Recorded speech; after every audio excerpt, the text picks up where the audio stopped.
Hey, what's up, everybody? Sorry about the false start there. All right, so tonight we're going to be checking out a partial. This is. Uh-oh. Hang on a second. Man, oh man, I'm just not on the ball tonight at all. Okay. Anyway, so tonight we're going to be checking out a partial hot climate survival kit. Now, the U.S. makes, I would say, 3 kits in this general scope. They make a hot climate kit, they make a cold climate kit, and then they also make a over water kit. Now, each one is kind of similar. They're all, similar in their scope, but also like the overwater kit is really interesting. It comes with a small life raft with the paddles for the life raft. I can actually show you guys really quick some pictures of the other kits that are really interesting. But the hot climate kit doesn't come with the paddles or the life raft or anything like that, obviously. And the cold climate kit is really interesting because inside here is a very large metal tray that is the same size as this canvas bag. And the cold climate kit has one of the ends, actually both ends are open, so it's not a box like this one's a complete box all the way around. The cold climate kit, this end is missing and this end is missing, and it comes with this handle right here. Let me see if I can show you guys. It comes with this handle, focus, right there, and that's so you can make a saw with that handle, or you can take that handle and attach it to the metal tray and use it as a snow shovel. It's actually really interesting how that whole kit works. And they both come with actually, that is the knife and the saw in the cold climate kit. I had an opportunity to buy a cold climate kit one time. I wish I would have bought it, but I passed that along to Steve. Steve ended up getting that kit, and that was the kit that his 1965 Food Packet Survival General Purpose came from. And that's also the same one that my 1966 Food Packet Survival came from, because he sent me one of the Food Packet Survival General Purposes from that. And I think they started putting these kits together right around the mid-60s, whenever they started making the general purpose survival Food Packet Survivals. So this kit right here, like I said, this is a partial, but right here behind me I have a complete 100% complete. The contents list is in there, and I have went through the contents list. Everything is, I checked every box off for what the contents are supposed to be for the hot climate kit. I'll show you guys that here in just a second. I'm not going to go through that whole kit right now. I plan on making a video on that at some point, but that's literally going to be like a 45-minute to 1 hour long video to go through that kit, because that kit is a it's 46 pounds. And I'll lift it up here on the table right now. I've got to be careful. It's kind of hard for me to lift it up here. But I want to give you guys a good idea of what these kits are supposed to look like. Okay. So, these kits are generally... Now, the only thing I don't have is the radio, which goes right here. A lot of times they don't keep the radios in them because the batteries will go bad and stuff like that, but they're supposed to have a radio in them. Now, these straps right here connect to the parachute when they jump out of a plane, or these things are kept in the side of aircraft. They're also kept on like the larger lifeboats, and it just all depends on where exactly being stationed at. Let's see if I can get this thing turned around. Oh yeah, got my microphone and knock stuff over. This thing is no joke, I'm serious. It weighs 46 pounds. Oops. I don't know what I knocked over. A bunch of stuff, obviously. Okay. Bear with me, guys. I am not doing my best right now. This thing is large and cumbersome and made me knock a bunch of stuff over. Alright, just about got everything picked back up. Just about.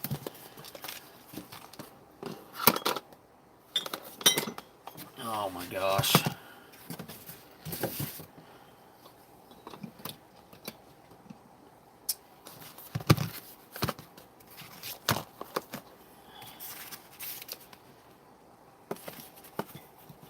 Okay, there we go.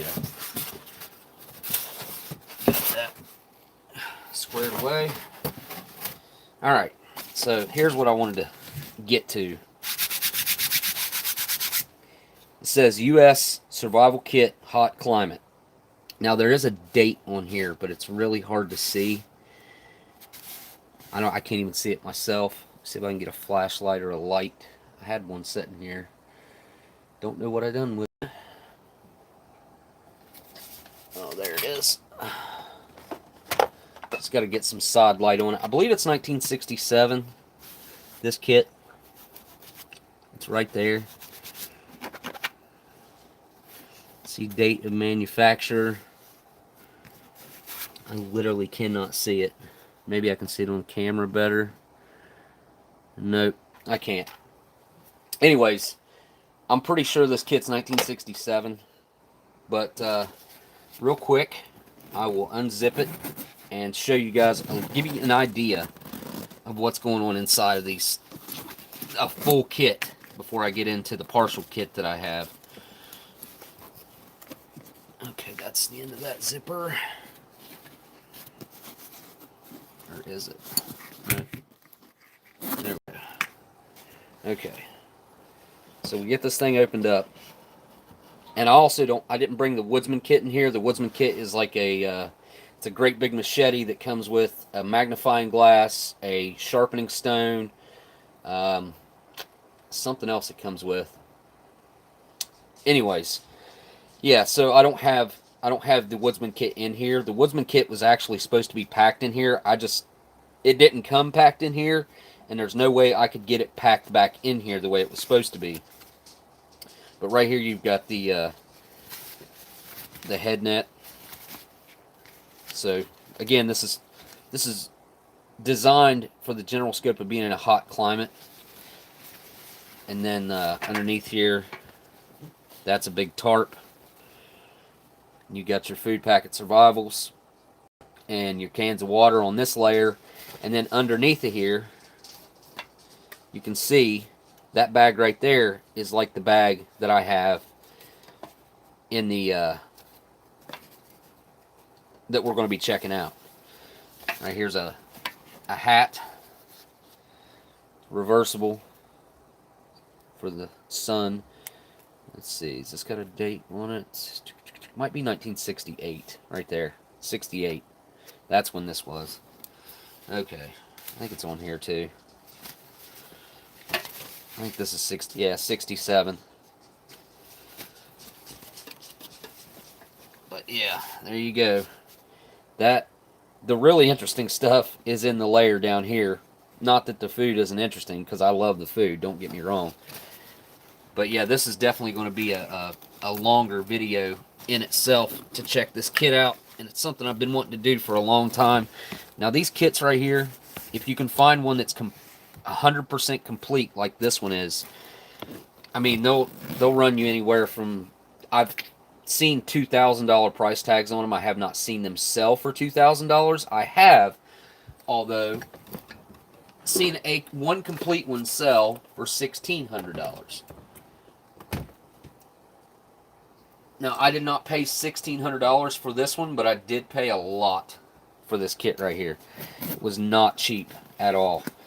It's probably the largest purchase I've ever made, and I look at it as more of an investment. I could always get my money back out of this thing if I wanted to get rid of it. I just don't want to. It's one of those things that comes along very seldomly, especially complete like this one is. You just never see them complete. They're always missing A lot of times, one of the main things that you'll see missing is the signal flares. That's one of the first things. They're dual purpose.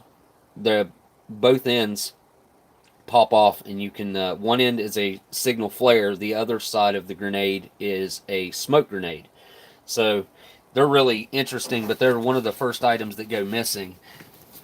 Oh, and then in today's time and day and age, the food packet survivals will be missing a lot of times now also.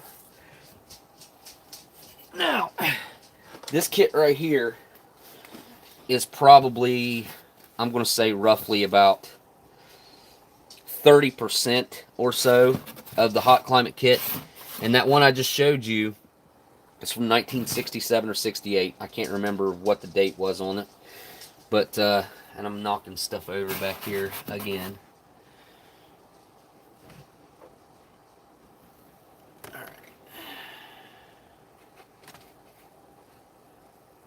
Okay.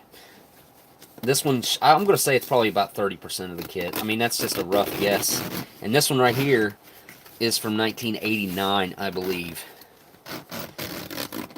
It might have been 1986, and then they might have replaced the food in it 3 years later. I mean, that's a possibility. Right, what I'm going to do is prevent this from kicking out on me and moving on me. So I'm going to set that IMP right there. And I'll give you guys a list of what the contents of a hot climate kit are supposed to be really quick. It shouldn't take me but a second to read it to you. Okay. Oops.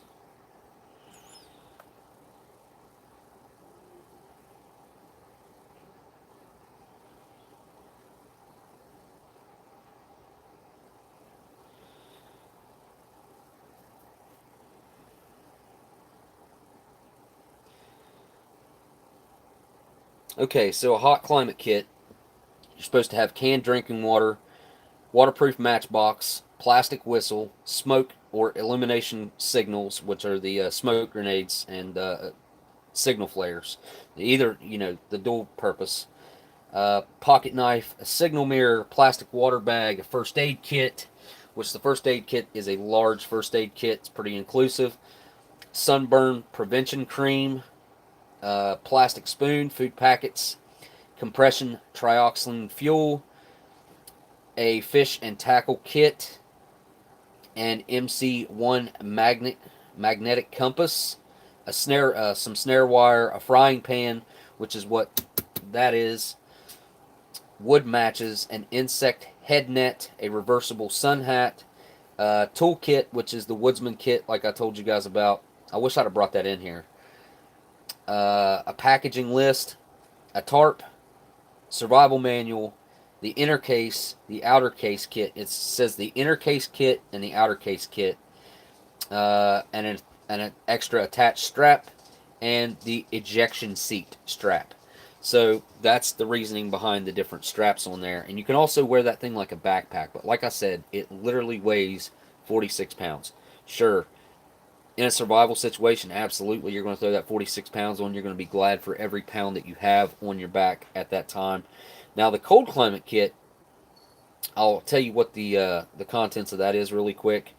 It's got the smoke and illumination grenades, a waterproof matchbox, a saw or knife blade, which is the dual purpose saw and knife, wood matches, a first aid kit, MC1 magnetic compass, pocket knife, a saw, knife, shovel handle. Whoa, Eeyore, what's up, dude? Oh, the MRE community is awesome. Yes, dude, I totally agree with that. Thank you so much for that super chat, my friend. Where was I at here? Let me see. Frying pan, which is that same in both. You might get 2 metal pans in the cold climate kit. I've never had my hands on a cold climate kit. I'd have to ask Steve on that one. Let's see. Illuminating candles. So the cold climate kit comes with candles, compressed fuel, a signal mirror, a fishing survival kit, a plastic spoon, a survival manual, a poncho. I haven't seen the poncho before either. Insect head net, an ejector strap, and then all that other stuff. And it comes with a shovel, a water bag, a packaging list, and a sleeping bag. That's another big difference between the hot and the cold climate kit is the compressed sleeping bag that comes in the cold climate kit. So, yeah, I really wish I'd have bought that cold climate kit before. That I wish I wouldn't have passed on that. That was probably 3-4 years ago that I did. So there's the big reveal of what's inside this kit. Like I said, this one's about, I would say there's probably 30% of the contents here. And it's just kind of random stuff. I've left it exactly how it was when I got it. So here we have the snare wire. You have a little first aid and CPR quick guide. That, I mean, it gives you some great pointers in here. Things are, for a heart attack, the ABCs of CPR, unresponsiveness, infant CPR, choking, bone injury. Yeah, I know all about that one. Fevers and seizures. Bites and stings, and heat and cold injury, so burns and frostbite and stuff. So pretty cool little. That's actually a really useful little thing there. And then you got this thing's seen better days. I don't know if I'd want to use that or not. I mean, it's still sealed, but it's definitely had some water damage on the outside, so I'd say that's gotten into it. You have these very delaminated packets of emergency water.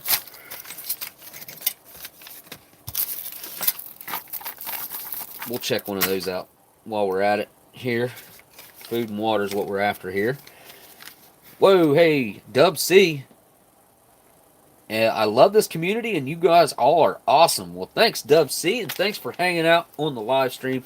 Everybody in this chat right now is awesome. It's a great community. The great people that come and check this thing out. So, man, I appreciate you guys so much. Thank you so much for the super chat there, Dub. Awesome, awesome, awesome. What was I? Oh, this is a gauze. This is compressed gauze, and it's camouflage. It's actually got a little rip in it, so it's not much use anymore either. What do we have here? This is the eye patch kit, I do believe, if I'm not mistaken. Yeah, first aid kit, eye dressing. There's like an eye patch in there, some ophthalmic ointment. Yeah. That's to numb your eyes. That looks good, though. That looks really, it looks like it's in really good shape. The plastic's really clear, so I would probably still venture to try to use that. I don't know if it still has the numbing effect like it should, though. This is from 1984.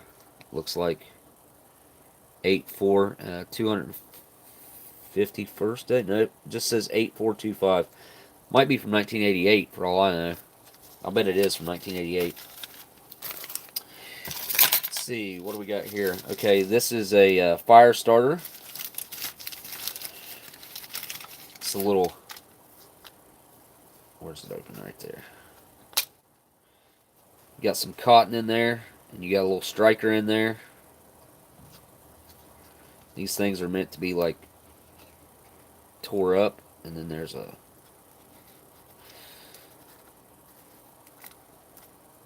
little fire starter aviation survival spark light. Kind of tells you how to use it. Waterproof tinder. That tinder, I think, has a little bit of fuel to it. It smells like it does anyway. Whoa, History Savior, what's up, dude? Thank you so much for that super chat, my friend. Holy cow, man. So this right here, this is one of the items that comes in the Woodsman kit, which is not in this, but it's a little magnifying glass to start fires with. It's actually, tells you right here. It's a burning lens. It tells you how to use it. pretty cool that it has the instructions with it still. Because, like I said, this kit's in a little worse for wear. Well, I guess I could drop it. That'd be good. Look at that. Made in Japan. How about that? There you go. Wow, that thing's staying focused. Huh. How about that? Oh, she's struggling now. My camera was just struggling to get focused there. That was pretty good.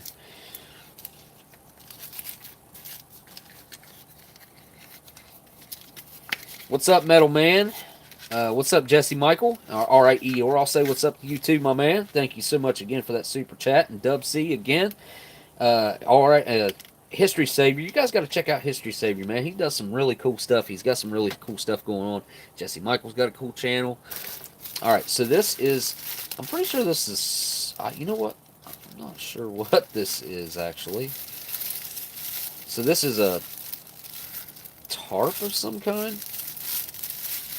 And I guess the orange is so you can be seen, and the silver side is, I guess maybe it could be a blanket, but I don't think it is. I'm not 100% sure, man. So, another channel I'd like for you guys to go check out, if you guys would be so kind, would be Viper GTS. I do not have a link, but he might be here in the chat. And if he's here in the chat, all you got to do is click on his name, and it'll ask you if you want to go to his channel, and you'll be able to go over there. And it doesn't look like he's in here right now. So I'll tell you what, after this video, I'm going to add him in the description, and I'm also going to put his channel link in the comments of this live stream. So anybody that checks it out, please go check out his channel. He was in here. Dub C says, okay, cool. So you guys can go check out Viper's channel then by going back and clicking on his name. So this is a little, I guess you get like splinters out or a stinger out. Tweezers on the end of a magnifying glass. Again, we got the magnifying glass going on here. This one magnifies a little more than the other one, it looks like. It's meant for close-up, you know, action. That's pretty cool, actually. That could come in handy. Quite useful. Some kind of design on those bad boys. So just throw it back in there. There's your old style spoon. You got some first aid stuff here that's supposed to be in the first aid kit. This stuff is the sting relief and some cleansing towels and bandages. Yeah, this stuff right here is supposed to be in the survival or the first aid kit. And in here you've got survival wraps, which are just survival blankets. Survival wraps. There's 2 of them, which I don't think there should be. If that's water that's leaked out in there or what? It's got a little bit of rust right there. That might not, I've got to probably clean out of there actually. And then this big pan. It's metal, and that's, you can do your cooking in that. That's like the ultimate mess kit. So it's got holes. You can see them here, here, and on both sides here. And that so you can take string or paracord or whatever and put it to all 4 corners and come up in the center right here, and you can hang this thing above a fire. So you can do your cooking in it, you can boil water in it. It's quite multi-purpose. It's a really, really good kit. Oh yeah, the fire starter goes in this bag. Oops. I'm just going to leave that stuff right there. Under here, we have a signal mirror. What's the date on this bad boy? There should be a date on here. Huh. It's from 65. Nope, 85. 65? Looks like 65. June of 1965. I would say this signal mirror probably is from 1965. The military had a crap ton of these laying around, and they just kept using them in the survival kits. But don't know if I can. Yeah, I can get it out of there. There we go.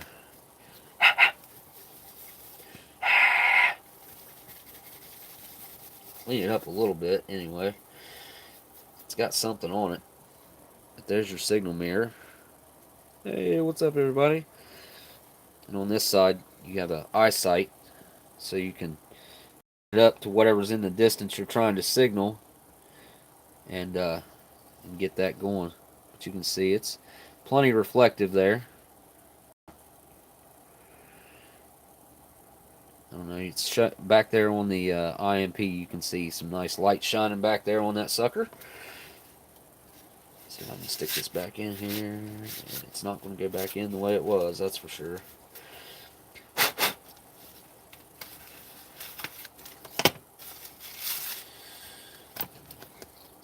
Let's see if I can get it in there.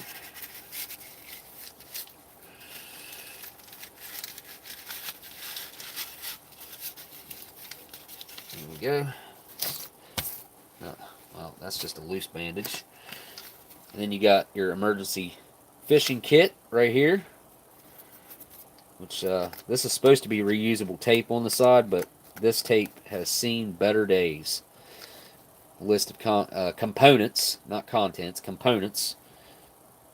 You got a little fishing instruction booklet, a sturdy plastic case that's pocket sized, 1 packet of 8 assorted flies, 2 treble hooks, size 1, 1 straight shank hook, 1 liter packet of assorted 8 liters, 2 spare snap swivels, and you guys can read the rest of that.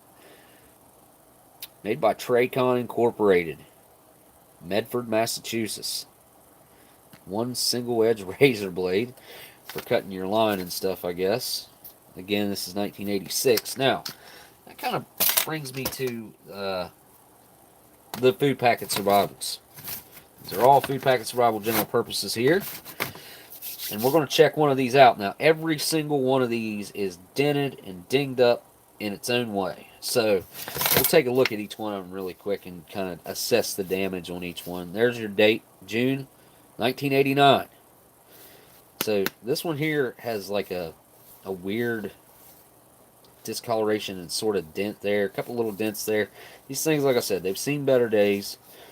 They're not horrible looking, but they're not the best looking either. And vacuum sealed. Return if, or it says return if ring is lifted. So the ring is not lifted on that one, so that's a good sign. Here's another one that's definitely smashed in right here and really bad on the back. But the ring's not lifted, so that's good. This one actually doesn't look too bad. They've all got that kind of arched, I don't know if that's a dent or discoloration or what. It's like somebody actually pounded on that one. It's weird. I bet some kid played with this at some point. I bet this belonged to someone and their child decided they would play with it. Now this one, the ring maybe lifted a little bit. I can't really tell. But it does feel like it might be slightly bloated. Not sure. And if you guys would prefer to take a look at one that's a little bloated, we can do that. Some more dents right there and really bad over here on this side. These things have definitely taken a beat. Now this is one of the better ones, I would say. It says the food packet. The food in this packet is especially designed for survival use. The food can be eaten even when water supplies are limited. So it's not supposed to be thirst-inducing, and you should be able to eat this stuff with very minimal water. It says if you are exposed to salt water spray or have swallowed salt water, do not use the soup and gravy base. The soup base may be made into a broth or used to season chicken-flavored soup. The food packet cans hold approximately 12 ounces of water to the brimful when opened with a can opener. If opened with a key, see, this is like the old instructions off the old style cans. That's crazy. They just use the exact same printing press for these as they did the old style food packet survival general purpose, which had a score along the center right here that you could rip them open. Or actually, no, they didn't. Yeah, they did. They were scored right here, about right here, 2/3 of the way up.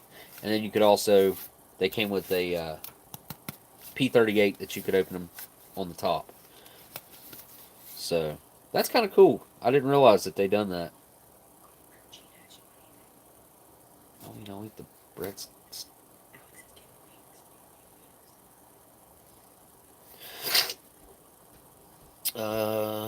See, it says or center score. Huh. That's really cool. And then here's the last one. It looks pretty good. Key's a little lifted on that one, I would say. I can't really tell. I mean, it doesn't appear to be enough to... I don't know, honestly. This one's not in bad shape, though, really. I mean, it's got a little dent right there. Yeah, I guess it's got some on this side. Alright. Who's thinking what way? Bring back canned 24-hour rations. Who's leaving? I think I did see in the comment, or the comments of my post, that somebody said that they were deploying, but I cannot remember. Oh, Jaden, you're leaving?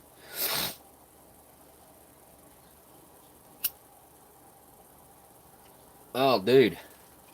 So where you headed off to, bud? Okay, AJ, I went back and read. So where are you going to, bud? Where they get? Well, where you gonna be stationed at, or it sounds like you're taking your wife with you too.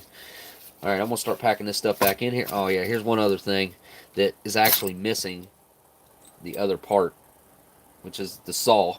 This is a saw. I like these saws because they have these rings, and you can change out the blades that way. So I can get behind that. I can dig it, and you can really get a really nice grip on that. The only thing I don't like is that right there really rubs my knuckle hard, and if my fingers were much bigger than they are, I'd have a hard time getting my finger in that thing.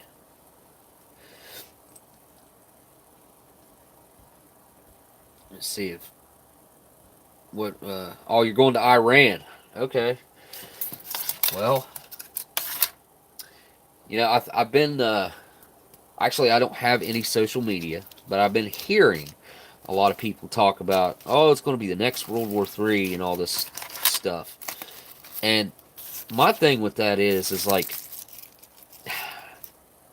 people that talk like that and act like it's inevitably going to happen or whatever, my opinion, I think it's best to just not think that way and talk that way, because it kind of manifests things that would have never happened if you think and talk that way, in my personal opinion. Oh, I'm still a little bit clogged up. But here's your snare wire that comes with it, and you can use that also on all four corners of this pan to cook in and stuff like that. So, but yeah, I think you're supposed to use this for signaling and as a tarp. So, I'm not 100% sure. I know that thing's really large. So we'll check out one of these Daytrex waters. This should be interesting to see. I'm going to say it's probably still fine to drink. I mean, it's not compromised and leaking, I don't think. Although this one is kind of low. I don't see any water coming out of it. Don't feel it coming out of it. So, yeah, that should be fine. But the other ones are fuller. I don't know if they're fuller, but they are larger, like they're inflated.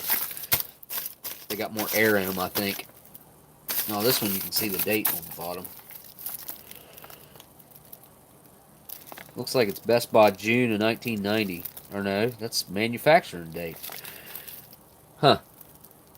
Right there. 1990. And these were packed in 89. So this kit had to be like probably like a 1990 kit, I would say, since these were produced in June of 1989. All right, now we got to pick out which one we're going to be checking out. One of the extremely dented ones. What do you guys think? You guys want to see one of the really dented up ones? Or do you want to see one that's in better shape? That kind of that one don't look too bad. I think this one's taken quite the beating. Definitely got a rusty spot there. Is that this can rusting? I don't think so. Yeah, that's not this can. It came off of something else.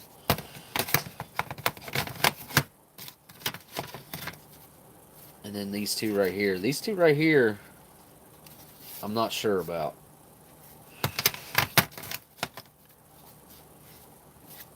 If I was going to say one was going to be possibly bad in here, it would probably be one of these two. But probably this one. Actually, take that back. Probably this one. This one looks like it's got a little tiny bit of a bulge to it. Let's see if I can show you that. See, I don't know. Maybe not. Anyways, we'll check that out and check this water out, and I'll get this kit out of the way. There's our water.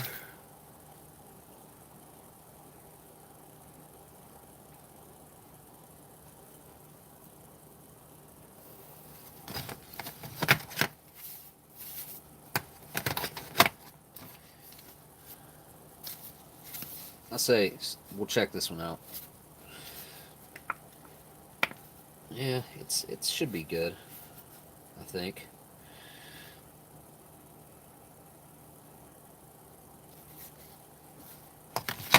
That one or this one right here definitely feels like it's good.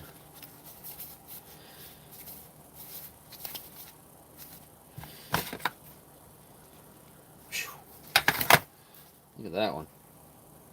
Holy cow. The printing is pretty good on this one. Alright, that's the one. That's the one.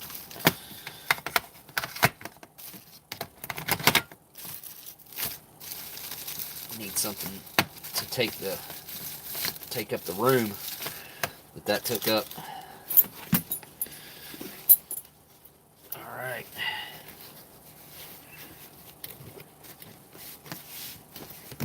This thing's got a really stiff zipper on it, I'll tell you that.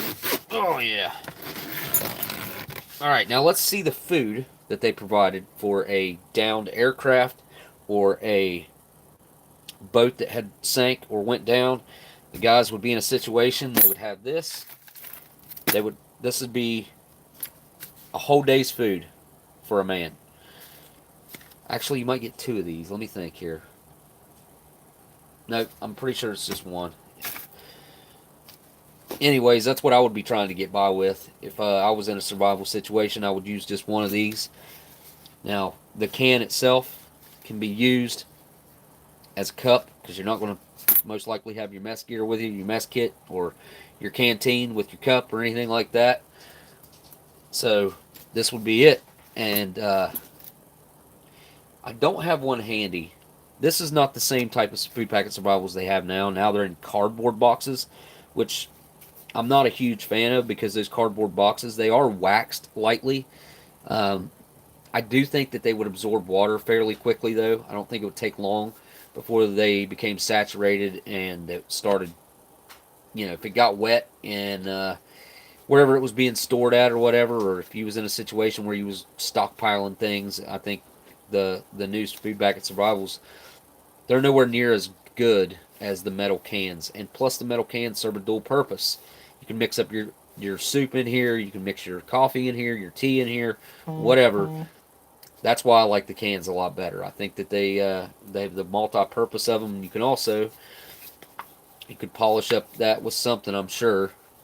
Use some sand or sandpaper, especially in a hot climate. And then you could use it as a signal mirror if you didn't have a signal mirror or something. So, especially the old types before these, the ones in the gold cans, those things were really reflective. Which is not always a good thing, but in a survival situation, you're aware of your surroundings. You're not going to be flashing anybody that you don't want. So let's see if we get a hiss out of this thing. Let me get the microphone here.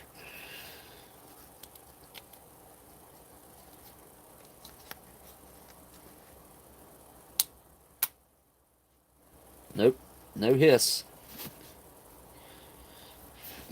That could be a good thing, that could be a bad thing.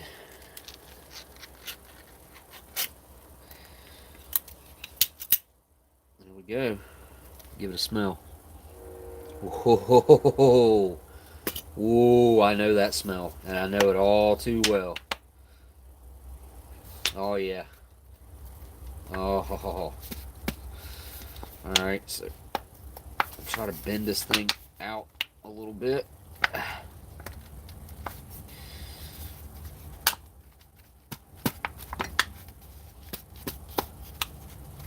There we go. Oh my goodness, look at that. This is some extremely rancid food. Oh boy. I need something to wipe my freaking fingers off with. This thing is way worse shape than I thought it was. I don't know that they're all going to be like that. This one may have been compromised, and another one may not have been, but I'm definitely at least going to try one. Oh my goodness, they're soft.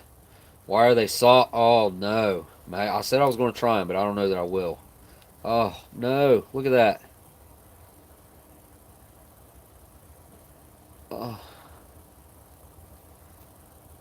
there's something that's rancid oils, I guess. Well, that was a granola bar. I'm not going to lay that down.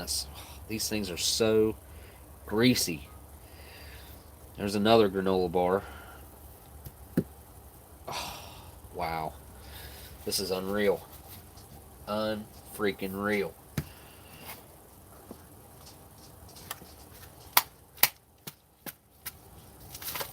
Oh. So here we have our coffee instant type 1. It's a little bit chunked up, but you know what? As long as it's not moldy, I'm going to make it up. So it's a really interesting looking. Oh, it's not supposed to be golden colored like that. It's the rancid oils that have leaked into it. Wow. Turned that brown pack of Coffee Instant Type 1 into this shiny gold Coffee Instant Type 1. That's interesting. Wow. Okay, so here you have your oatmeal cookie bars. And I'll tell you guys right now, this is one of my favorite desserts that's ever been put into an MRE. Look at that. Oh, that's just absolutely horrid. You get 2 granola bars and 2 oatmeal cookie bars, and those smell like rancid oils. I'm very familiar with that smell, by the way, and I was going to use this as my cup, but it's just totally contaminated with rancid oils. Wow. Wow, wow, wow. Look at that. This is super interesting to see the level of degradation that has happened here. Look at that sugar. It's not coming across on screen as well as it is in person, but this thing is completely saturated. But you know what? The sugar feels fine. I don't know how, but it feels fine. I guarantee you it tastes like rancid oils, but I'm okay with that. I'm fine with that as long as I'm not consuming a whole bunch of it. This one feels fine as well. I can't believe that these packets kept out the oils. Huh. What do we have here? Oh, here we go. Here's our soup and gravy base, and it feels fine as well. It feels like it's still a nice loose powder made by Transpacker Services Corporation out of Brooklyn, New York. That's cool because I've been working in Brooklyn recently. Transpacker Services Corporation.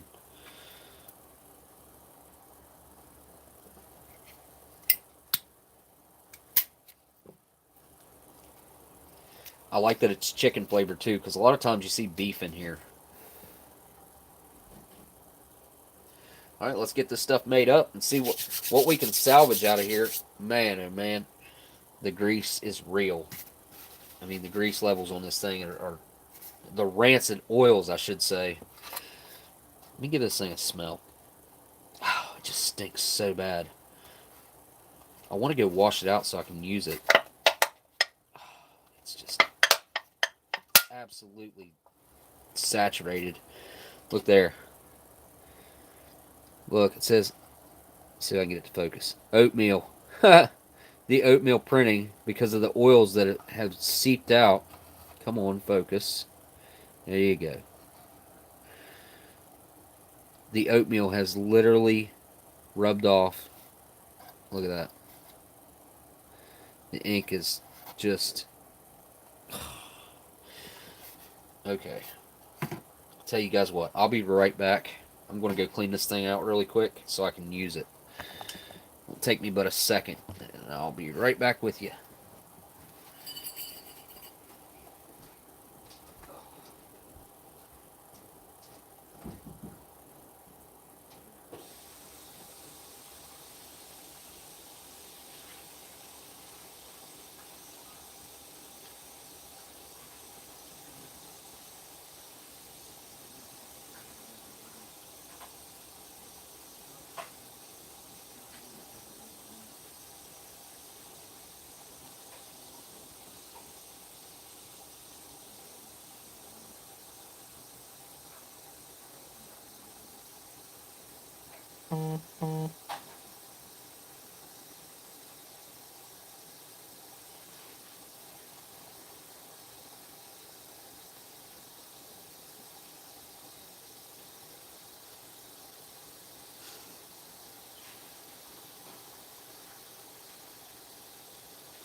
What are you doing?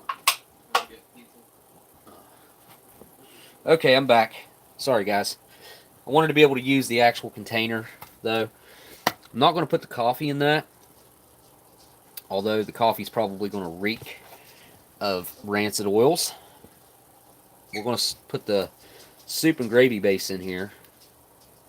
It says 8 fluid ounces, so... Oh boy. Hopefully this is still a nice powder. Oh, look how bad. Look. Look at that. There's your good look. That's awesome. That's so cool that we can see inside there like that. Interesting.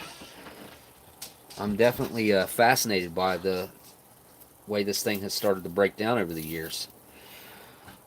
Which we can take the other side off too. It'll just be a little plastic baggie. Now that is why the soup and gravy base is still good.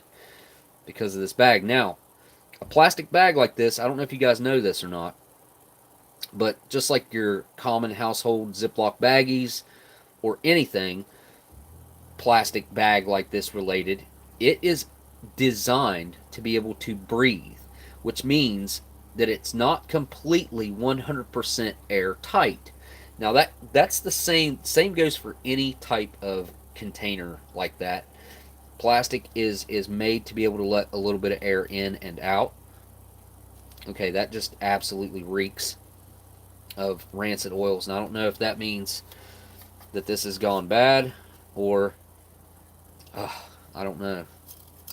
It should smell like chicken bouillon though, and it doesn't. Not at all. I don't know. I'm interested to try it out though.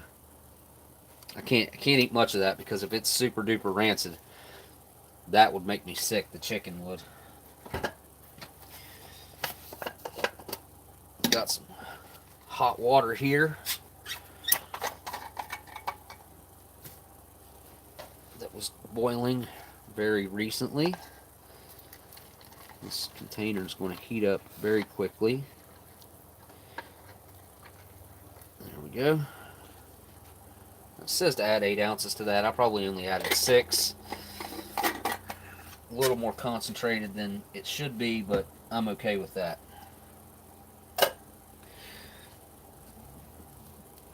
All right. Oh boy.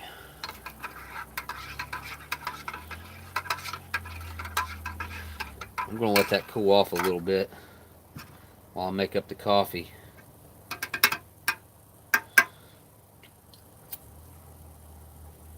Oh, I probably shouldn't have licked the spoon. Oh, this is going to be a disaster. It is a disaster already. This whole thing has seen better days. All right, where is my foreignmre.com coffee mug? I don't know where it's at. Huh. That's not good. Hang on, be right back. Grab a coffee mug.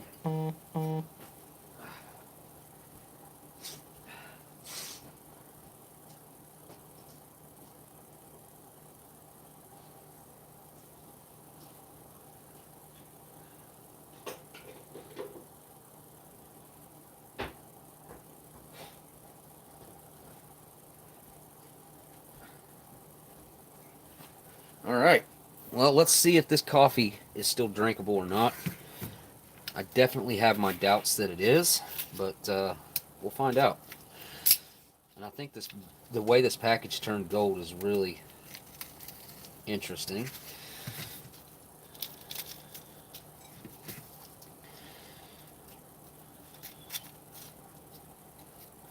Now, I know the coffee clumped up a little bit, or a lot, but as long as it didn't mold. I don't know. Let's look at it in the cup. And it molded. You can see the white. Focus, there we go. You can see the white on there. Now, that's such a low level of... that might actually be the caffeine crystals that kind of separated and came to the top. I'm not sure about that one. I'm still going to add hot water to this one. I normally wouldn't when I see the white like that. Usually that's my end point. But in this case, I'm going to still give it a little bit of a try.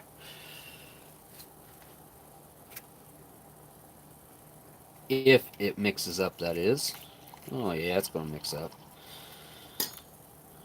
There we go. Save some of my hot water because after this I'm going to have a Canadian IMP. Alright, I'm going to put one of these sugars in there too. Oh boy, that's probably the worst one. I don't know, maybe it's not. Let me see. One of these had a little bit of a dry spot on one side right there. Oh boy. I don't know why I'm even doing this. Okay, but the sugar looks good, look. It looks just fine. We go into... Oh, it smells so bad. Into the cup. Oh boy.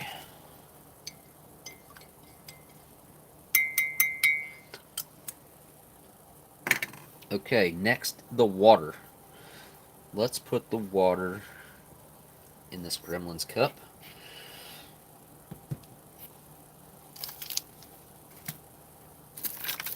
Alright, it says to tear here. Now, the plastic is coming off there anyway. It's got a little bit of a tear notch right there. Let's see. I'm going to go ahead and take the plastic. No, maybe. Thought I could take the plastic off the other side, but see how it's separating right there too? Weird, man.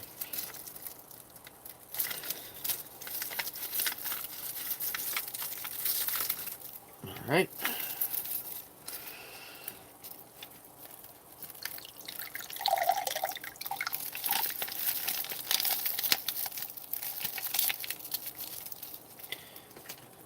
Okay. Well, it looks... It's got some floaties in there. What is that? Can you guys see that? Right there? Let me take a closer look at this. Oh, yeah. I'm not going to drink that. I thought I was going to drink that, but maybe I can get it.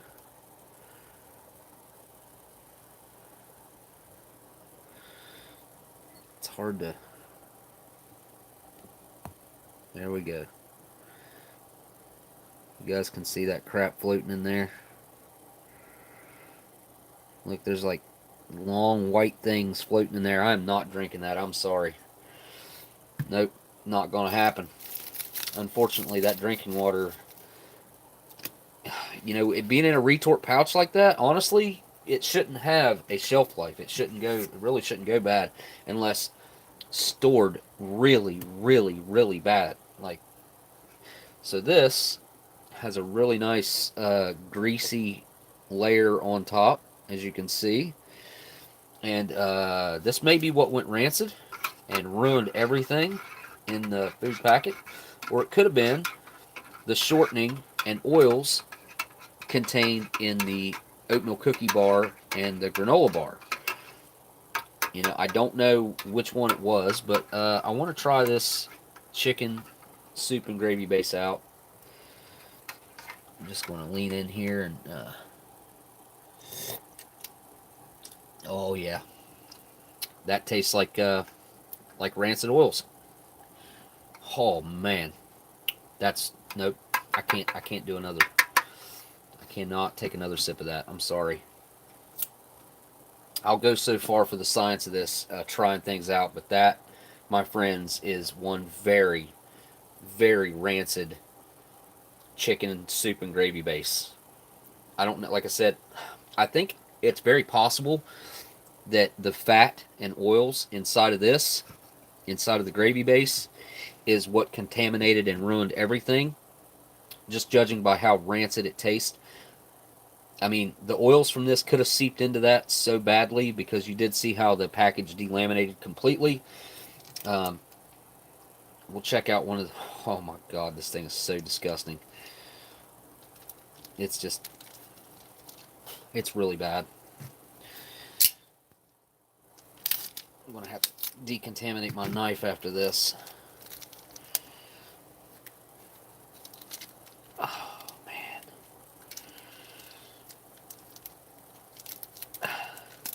Oh. Dang it.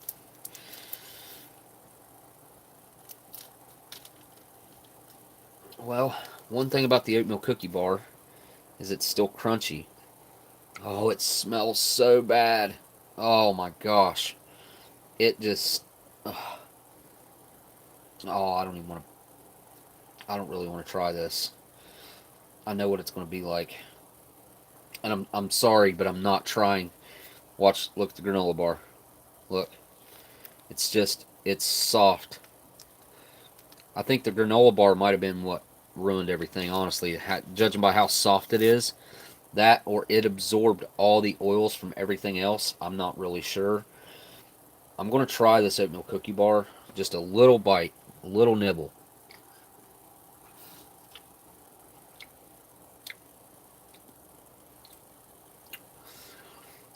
Okay, it's still sweet.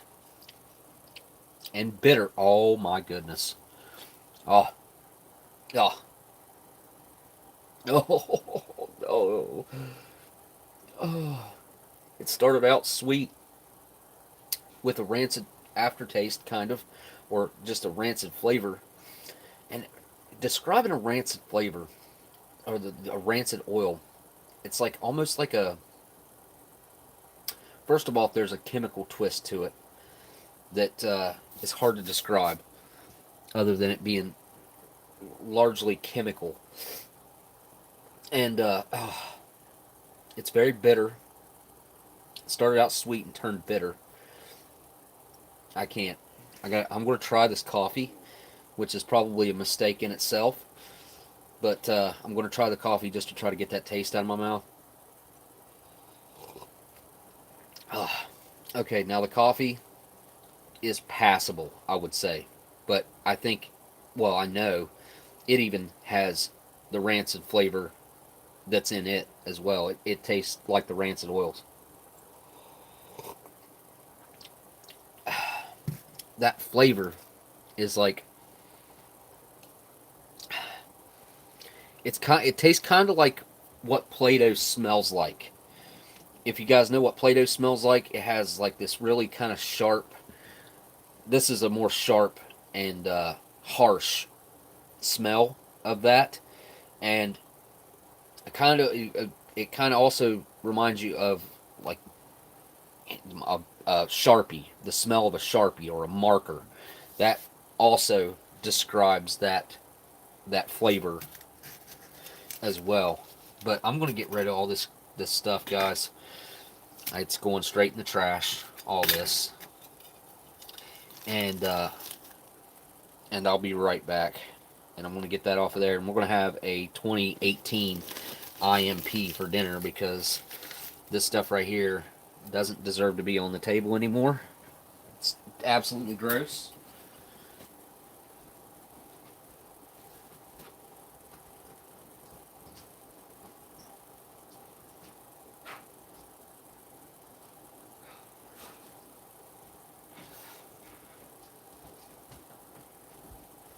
Whew.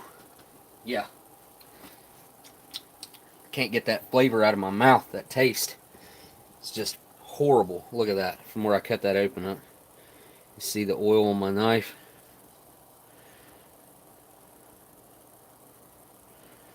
You can't, it's not, there it is. There it is. Yeah, that's not good. It's definitely contamination, is what we call that. Oh, I'm going to have to decontaminate my spoon and everything. Alright, this poor old survival kit. Yep, you couldn't survive on its contents anymore. That's for sure. But here's what we're going to eat tonight. Yeah, forgot to get rid of that water. Got to make sure I don't end up using that by accident or something stupid.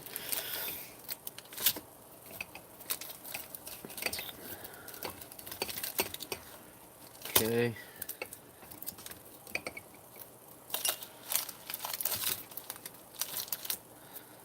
But this is a 2018 Canadian Individual Meal Pack, or IMP for short. Now, the IMP in a brown paper bag. This is menu number 1. This is the first menu, this number 1 menu of 2018. They change the menus up every year. They're never the same from year to year. They change up actual menus too, which is really nice, but they change the numbers around, they change the menus around. They're never the same from one year to the other anymore. Maybe back in the day, they used to stay pretty consistent on the menu numbers and which menus they ran each year, but not anymore. They changed them up a lot. Now there's a QR code on the back right there. If you scan that, it takes you to the Canadian military's food division, and that you can give feedback on your meal. There used to be a piece of paper in every meal where you'd fill out and tell them how, which items you liked the best, why you liked them, which ones you were satisfied with and not satisfied with, and give them comments and feedback on the meal so that you would consistently have the food that you wanted. The guys got to actually give input on the things that they were being fed. Looks like I missed a super chat. I must have. Oh, Dub C. Have fun on vacation, CT. I missed that one, man. Thank you so much for that. Another super chat there, dude. I had to go into the super chats. Now, for some reason, my chat wasn't popping up. Eeyore, we love Renee. We do love Renee. Miss Renee is awesome. She's a pillar of the community, and there's no doubt about that. I think anybody that's in this chat right now that knows the MRE community knows that Miss Renee is a large part of what we got going on here now. So, you guys go check out Miss Renee's channel and show her a little support. That would be awesome. We got quite a few folks in here tonight, so that would probably help her out on her subscriber count a lot. And I know everybody on YouTube, the thing is to try to get more subscribers. So honestly, I don't really care about how many subscribers I got. It's the quality of the subscribers that I have. And my quality is probably some of the best on YouTube, if not the best on YouTube. So that right there, it doesn't matter how many you got. It's what kind of subscribers you have. You know what I mean?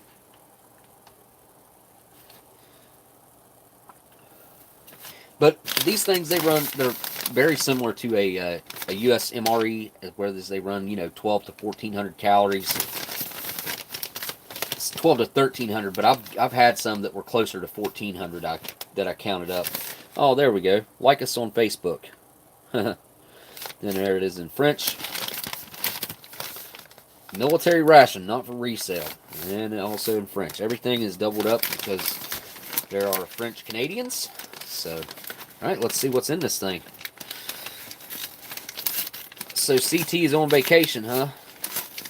I knew he was getting on an airplane or coming back from being on an airplane or something like that.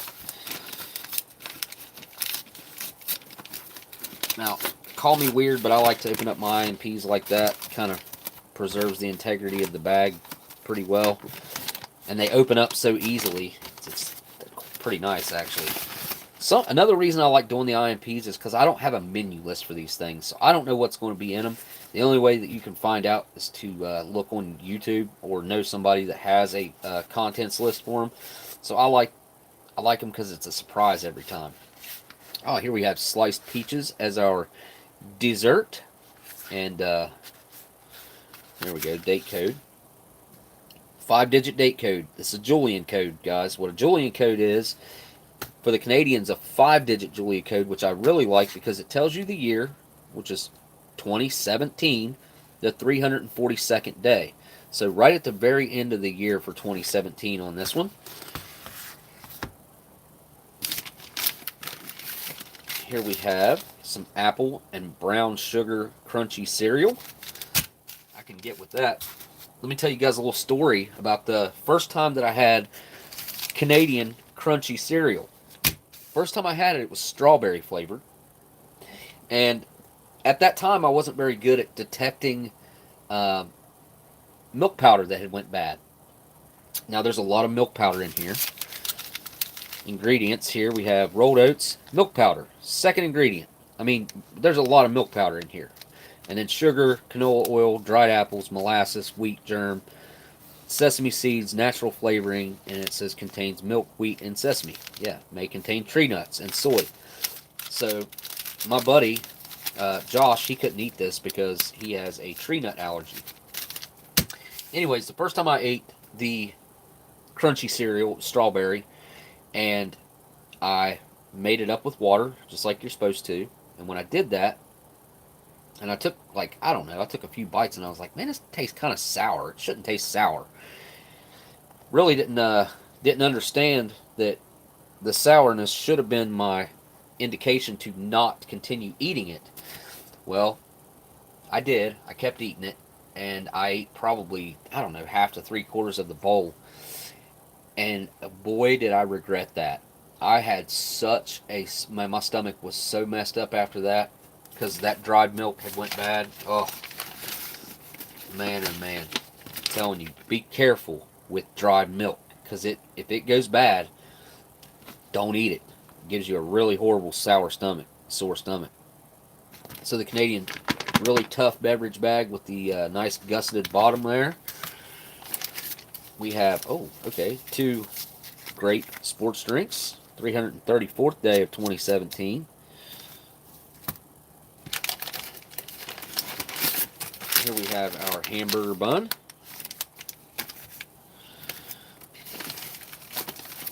Ah, yes. The Nescafe Sweet and Creamy. It's basically a 3-in-1 coffee. It just doesn't say 3-in-1. This is sweet and creamy. The 3-in-1 packets are a little larger than this, if I remember right. How much does it say water-wise? It's all in French. No, it says pour, add hot water, stir and enjoy. It just doesn't say how much water. I'm sure it's probably supposed to be 8 ounces, I would assume. Maybe 6. Here we have our peanut butter. And is this U.S. peanut butter? Yes, Stone Mountain, Georgia, product of the USA. Thermopack LLC. It's only 20 grams and it's very stiff. I don't feel much oil separation in there, though. The U.S. beverage bag seem to have the strength of plastic wrap. Yeah, you know, one time I was doing a review, you can go back and watch that review, of a maple sausage patty, and I got it from Sticky Fingers, that ration, and a guy in California had stored those MREs on his back porch. He had like a sun porch, you know, screened in back porch, and it was like a 2014 maple sausage patty, or maybe it was like a 2012. I can't remember. Anyways, I made up the coffee in the hot beverage bag, which I normally don't do that. And when I did that, and I went to start shaking it up, the whole side out of the beverage bag busted out and just covered me with coffee. That was awesome. Loved it. I'm being sarcastic. That was kind of ticked me off. I never use the hot beverage bag, and then when I do, it exploded on me. Oh, it was like a balcony. Okay. They were stored really bad. I remember. The reason I did that review was because it was stored bad. I wanted to see how it had held up. I think it was a 2012. I can't remember, Sticky Fingers. You'd have to remind me. But you guys got to go check out Sticky Fingers' channel, too. But anyway, I can't remember if that thing was a 2012 or not. But the whole ration was edible, if I remember right. I don't think there was anything that had went bad except the beverage bag that exploded on me. Maybe there was something bad in there. Have to take off for the night. Take care, all, and thanks for the live stream. Well, thanks, K-Man, for hanging out, my dude. We appreciate you hanging out.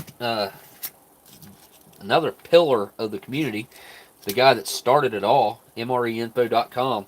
If you guys ain't been to that website, you better go check it out, because that's where everybody has to end up at some point that's into rations. If you're into rations, you got to end up on MREinfo.com at some point. So we definitely appreciate K-Man and everything he's done for the community. He's just a great guy in person, too. So here we have our matches, and they're made by, this should be made by Eddie Match. Yep. Eddie Match out of Pembroke, Ontario. This is product of the USA. Wait a minute. Ontario's not in the USA. That is Ontario, right? O-N? I don't know. Pink tip. Brown matches, pink tip. Keep away from children. Okay. Kids can't handle matches. They just changed the freaking law on buying cigarettes. I don't know if you guys heard about that. But now you got to be 21 to buy cigarettes. You can go fight for your country. I do not agree with this. I've never agreed with how they're doing. I don't think if they're going to do all that crap, then I think that they should not be able to draft people until they're 21 years of age. I mean, once you're 18, you should be able to, you know, make your own decisions. Do I think 18-year-olds are still kids? Yes, because I was an 18-year-old once, and I can tell you I was still a dumb kid. But that's just the way the laws are, and you got to set an age when people are legally an adult. And if you're legally an adult at 18 years old, then you should be able to buy cigarettes if you want to. So here is our little towelette. This is I would call it a moist towelette, because you have to add water to it to make it useful.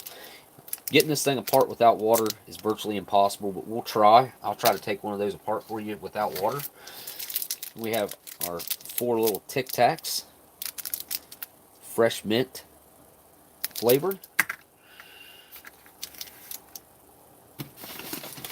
Okay, whoop, that's not good. Well, next up here we have a Mre Performance Bar. 65 grams. That's pretty dense. Real peanut butter. Okay. Jeez, Christmas, this thing's hard as a rock. Good Lord. Maybe if I heat it up or something? I don't know. It's really hard, though. Usually they're, well, I would think it'd be more like a First Strike bar, but I don't know. Here we have our huge Canadian towel, and which is the Canadian issued butt ration, or paper towel, or napkin, whatever you want to call it. And you can separate this so you have 2 of these large napkins. I mean, if you need quantity, not quality, then there you go. Cover up your whole meal with by splitting that up like that. There we go. Hold that thing over out of the way. And last but not least, we have our beans and wieners. What is this? 271 grams, 390 calories. Holy cow. 55 milligrams of cholesterol, 1,310 milligrams of your daily, or 55% of your daily sodium, but 1,310 milligrams of sodium. Holy crapola. Man, oh man, that's not good. That's not good for me at all. Gee whiz. 14% of your daily value of carbohydrates, sugars, 9 grams of your daily fiber, which is not much. Well, 36% it says. That's not bad for your daily fiber. Sugars is 11 grams, and then not much on the vitamins. 25% of your iron, that's pretty good. Most people are iron deficient anyways. Alright, well there it all is. We will get a tray out here and start checking this stuff out.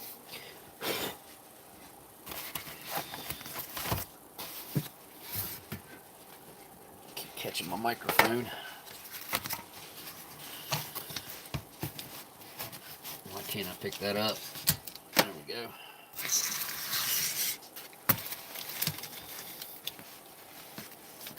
There we go. I think I can take us down some. Whoops. Sorry guys, I got it all crooked there for now.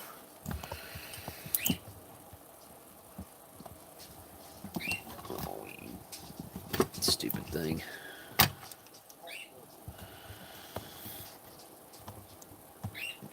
Alright, I know I'm crooked, but I'm trying to fix it. Alright. Pretty close.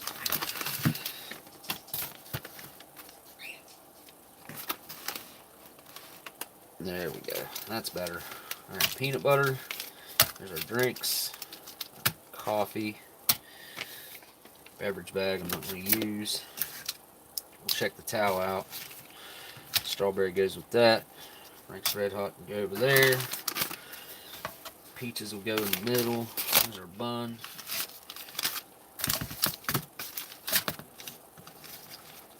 Wow, this is a pretty good sized meal. There's something for every spot. And then some. Alright, I'm going to go heat up the beans and wieners. I would use a Canadian flameless ration heater that was sent to me, but I had to put them up, put everything up out of the way for Christmas, and I haven't got the stuff back out yet, so. Alright, be right back. Hey, Alex, can you come here and grab this survival kit for me? It's over on the other side of the tree, the yellow straps. Carry it to my bedroom.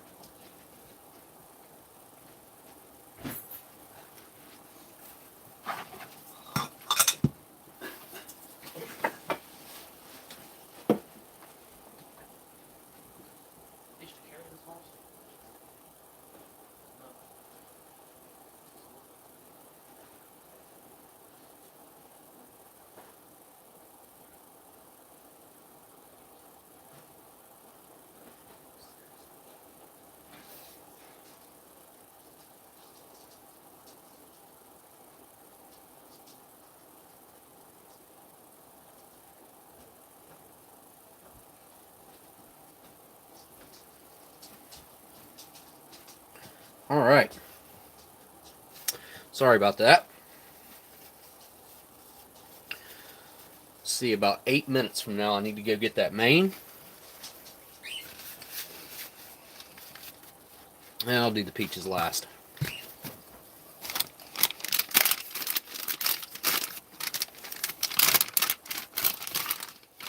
There's your bun. Hello, thank you for coming to the live stream. I'm being an idiot right now. Wow. Wow. The talking bun, everybody. Round of applause for the talking bun.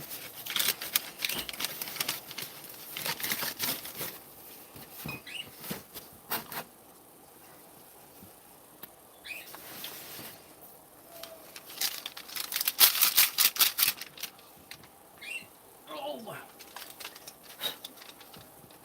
Sounds like my bird is going to be making a bunch of noise.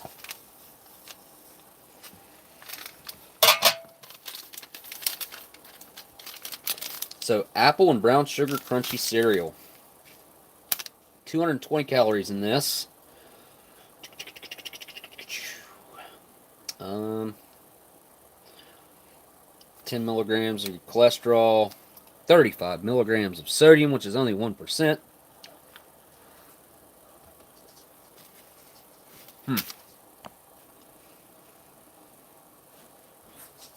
The rancid chicken bouillon is definitely screwed with my head.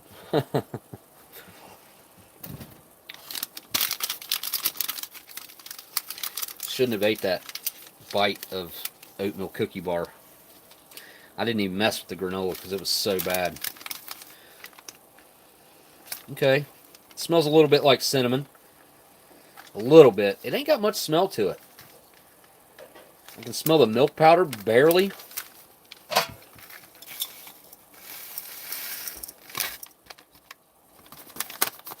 Honestly, I probably should use cold water on this. I don't know. What would you guys use with the crunchy cereal? Hot or cold water?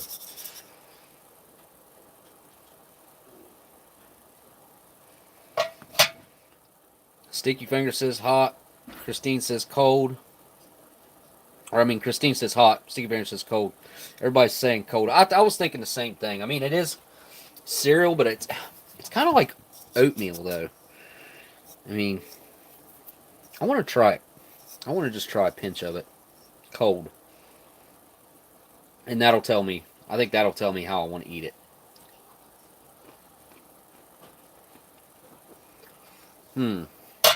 Interesting.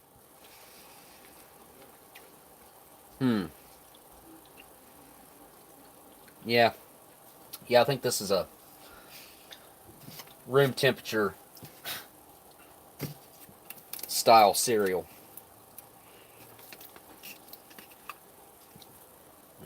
How much water does this call for? I can't remember. Does it even tell you? Probably not. Oh, don't do it to me.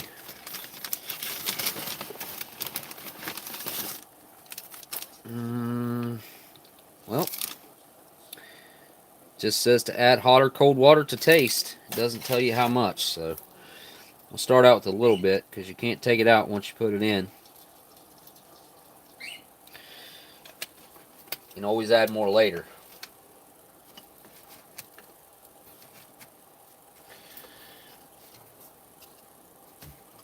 Oh, there we go. All right, use our spork to mix her up a little bit here. The less water you use, the more concentrated your milk's going to be. Whoa, CT. Cold for the crunchy cereal, hot for the oatmeal. Aha. So I didn't screw up then, huh? Yeah, I definitely use hot water in my oatmeal, obviously. But thank you so much for that super chat, man, and let me know what the stance is and what you're supposed to do here on this. Even though the package does say hot or cold, I wonder if they use the same printing, the same press, you know, they don't change it out for the cereal as they do for the oatmeal. That way they just say you can add hot or cold to it. Because I've seen that numerous times on military foods where they'll just use the same printing press stamp for one thing because it's similar. Something in the bottom of my cup.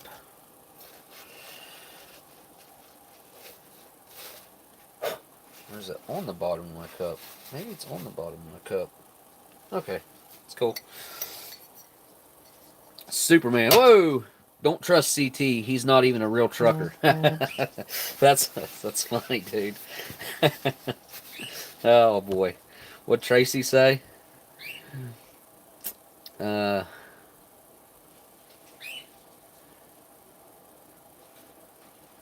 I must be heard on this matter. uh, okay, I don't know what Tracy said. I missed it. The bun just talked again. All right. Got some grape drink. Sports drink.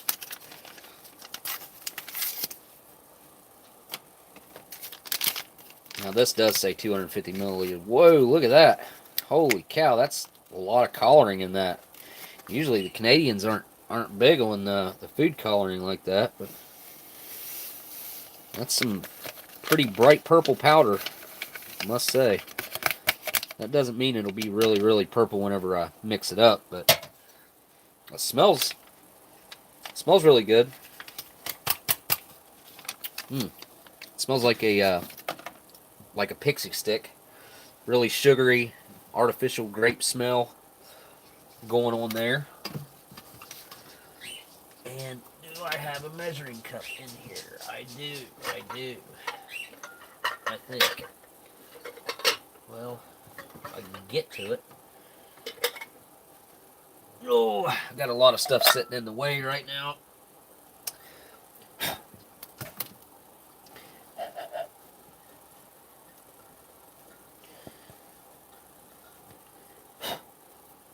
My whole living room's moved around because of Christmas right now, so. Alright, 250 milliliters. And I'm not going to add 250. I'm going to add...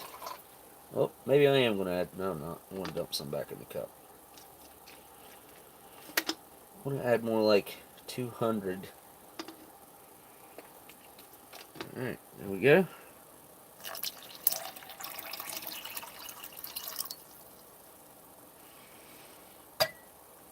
Might as well just leave that sitting out because we'll need it for the coffee. Even though the coffee doesn't tell me how much to put in there, I know how much I'm going to put in there. I got an idea, anyway.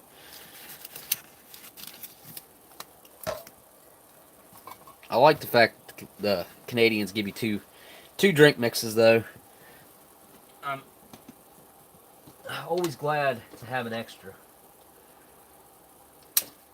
What is... I don't even know what I'm doing anymore. There we go. Okay, I think it's, yep, just about time to go get the beans and wieners. Probably got just enough time to make the coffee, which we'll use the Bob Ross mug.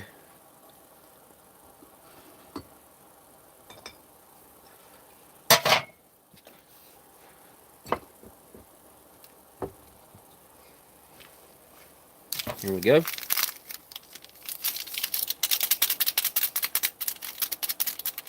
Kentucky ain't too far either. What are you talking about? Pass through Missouri on your way, CT? Whoa, I'm into pain. Whoa, dude, what's up, man? Thanks so much for that super chat. Holy cow, dude. Wow.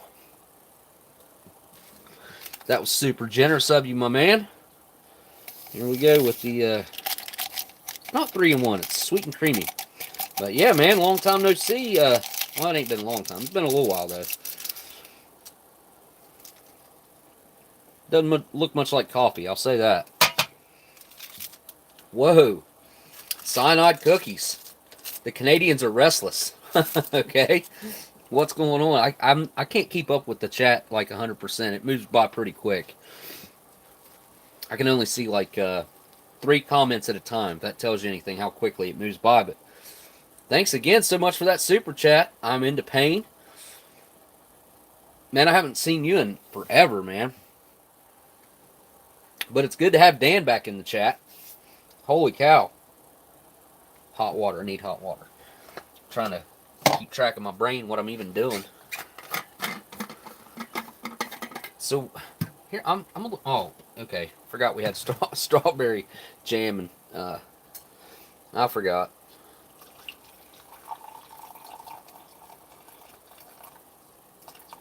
Alright.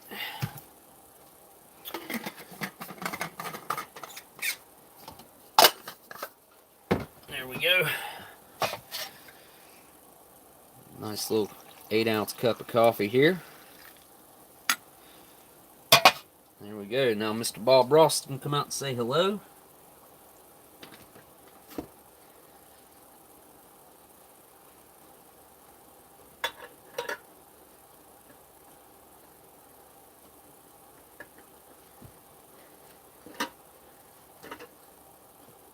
Alright. Probably doesn't need much mixing, but mix it anyway. So, I think Sticky Fingers is still in here. Should have a box showing up for you, maybe tomorrow. Sent a box out the other day for you and Elandil both. I think Elandil's probably in here too.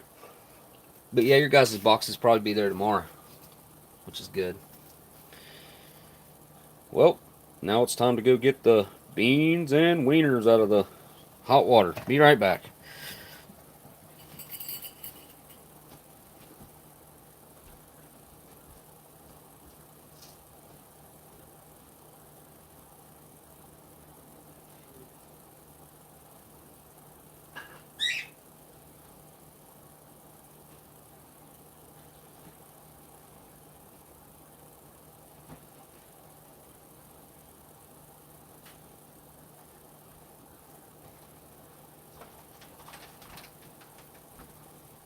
Man, that was crazy. This thing was literally blown up like a balloon.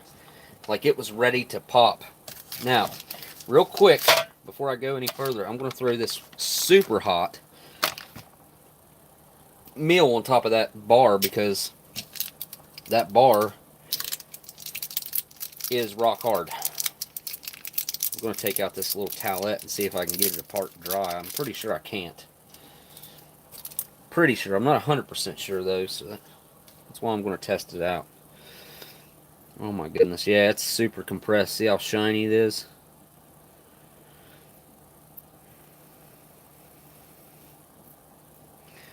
Well,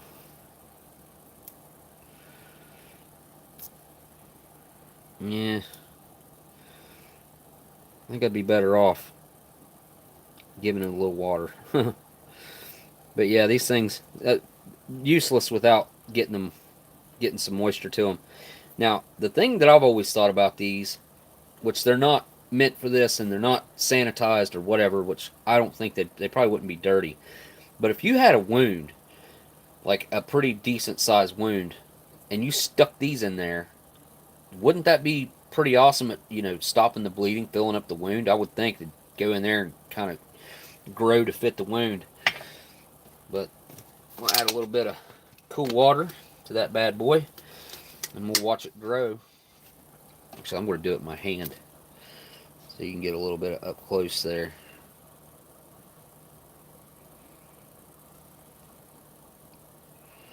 Well, that's cool. Cool to feel it suck the water up.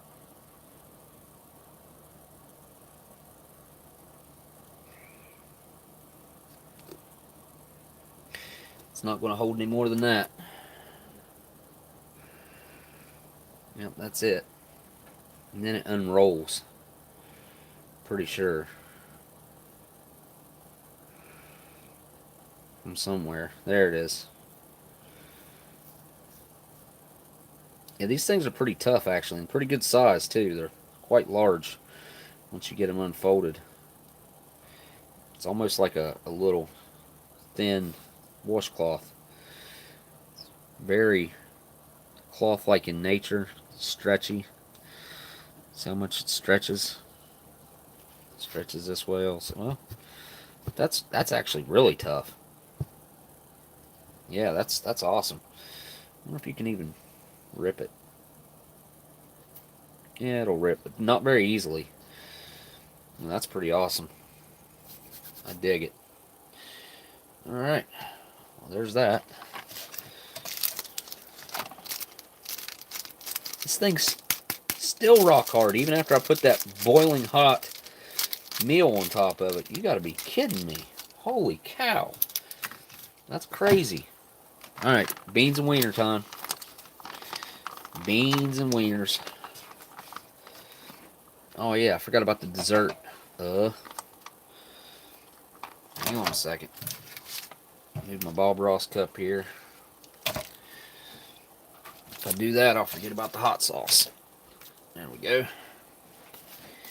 Got some sliced peaches up in this. Man, you know, this ain't much of a dessert. I don't know that I want peaches, guys. I think everybody knows what a canned peach looks like. I'm not even going to open those.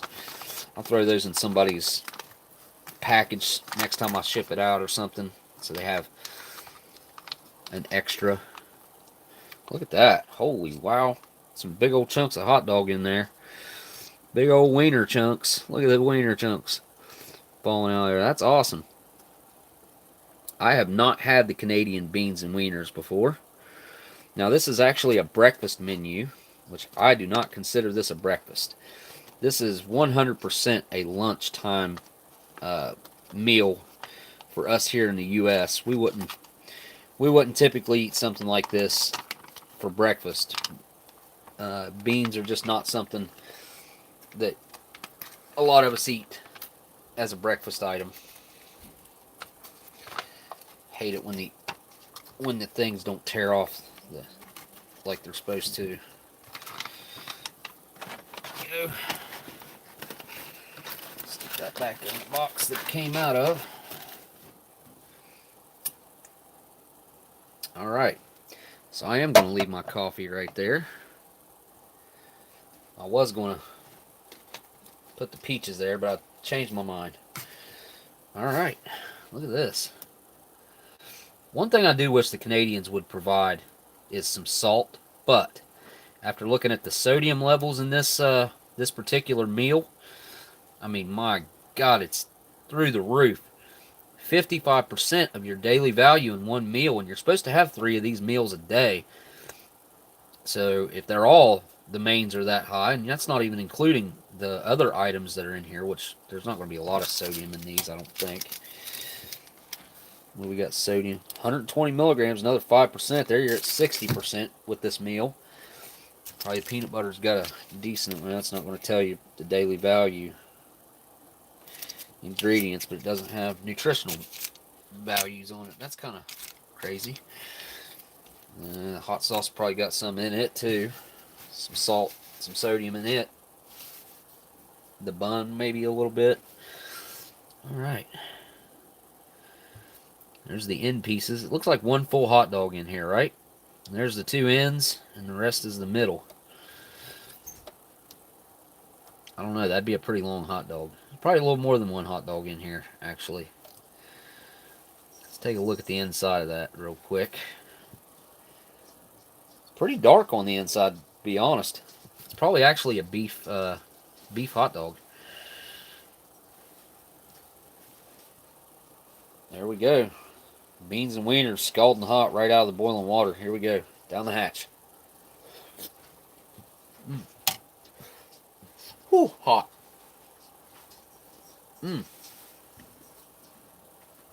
Umberto813 says later, guys. Umberto. Interesting name.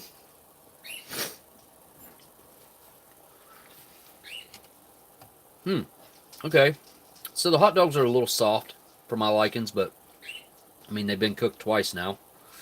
At least, maybe 3 times. They have a nice beef flavor to them. Kind of beefy. The beans sauce, the sauce in the beans, or the sauce in this, it's got a little bit of a sweetness to it. Definitely got some brown sugar going on in there. The tomato comes through quite strong. A little bit of tanginess in there. Sweet and tangy. Beefy. The beans are done really nicely. They have a nice pop to them when you chew on them. They're not just mushy and real soft. They have a decent hardness to them. I mean, they're not hard. They just have a great texture. They're done perfectly, in my opinion. Whoa, there's Viper. Scanned back. Thanks for the shout out, Smokey. Well, there's Viper, man. You guys click on his name and you can get to his channel now. Go check out Viper GTS's channel for me. Insert football. CT says, "Hey JC, I'm a insert football team name here. Who's that?" It's supposed to be who dat. Who dat?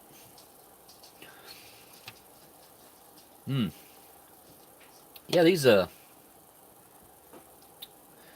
I like to split my hot dogs up. I don't need a whole hot dog in each bite, or a whole piece of hot dog if I can get it cut. There we go, a little piece of it cut off there. But scatter my hot dogs through each bite. My hot dog pieces, my wiener pieces, I should say, because it is beans and wieners. What a name! The Canadians actually embrace the wieners and call the meal beans and wieners instead of beans and hot dogs, or beans and sausages. Yep, my new buddy, he's a hardcore Steelers fan. He's from Pittsburgh.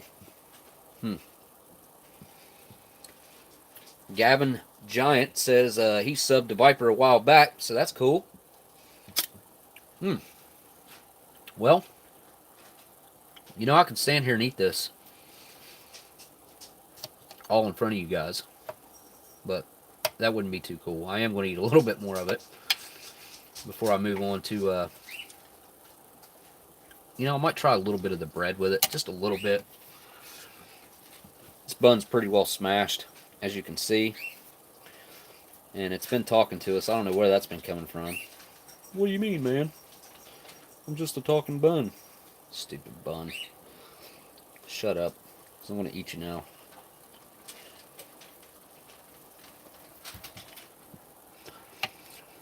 Try a little bit of bun with my beans and wieners. I don't know how well that's going to go, but I like a hot dog on a bun, so I would imagine this wouldn't be bad. Kind of be similar to a chili dog, I would think.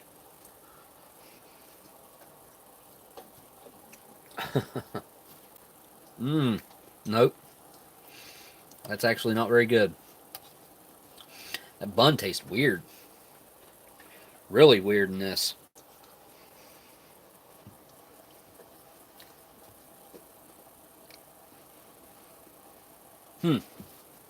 Well, yeah. I mean, the bread's just, I don't know. It doesn't work very well with the beans and wieners, I gotta say. I'm a fan of the beans and wieners here, but get some of that sauce out of there. I gotta say, it was better without it, without the bread.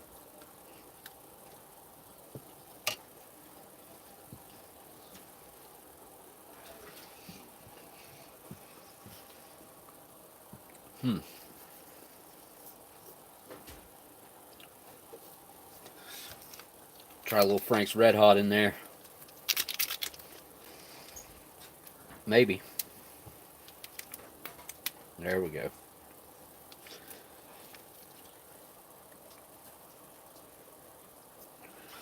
Oh yeah, I got plenty of really hot sauces here on standby. I need to start digging into some of those. Karsten sent me 3 different ones. Blindside sent me some. Dan sent me some from Australia. I think I tried both of those, but still, they're good to eat. With the Frank's Red Hot, let's see what it does for it.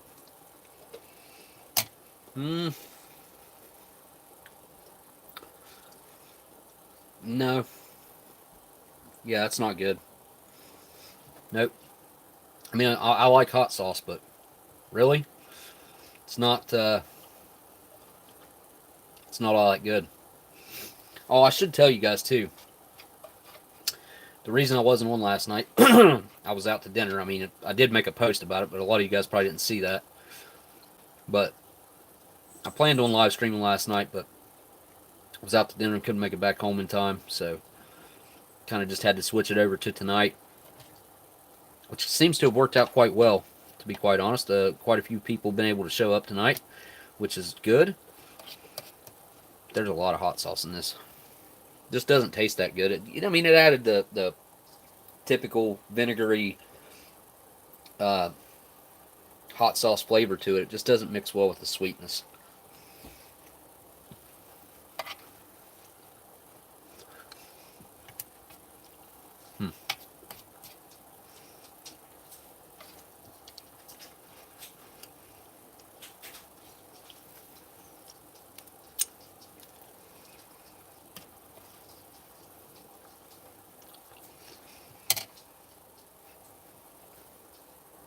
Alright, there we go.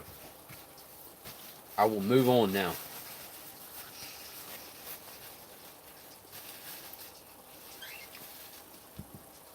You're forgetting about the Minotaur referees. Wait, what? Oh, refer. Wait a minute. Did I say that right? Or was that referees?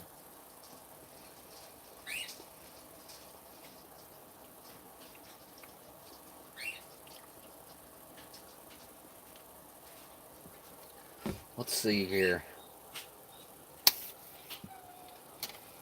Gotta get my spoon sport cleaned off.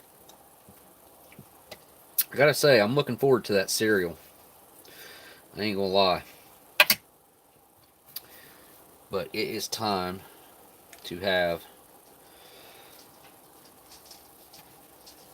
Yep. I probably shouldn't set it on that wet thing. Some peanut butter and some jam. You know, I love the strawberry jam too, by the way. Ugh.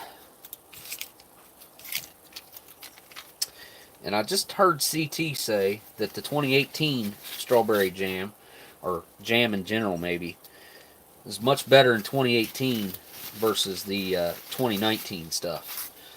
So, I don't know. I've always liked the Canadian jams.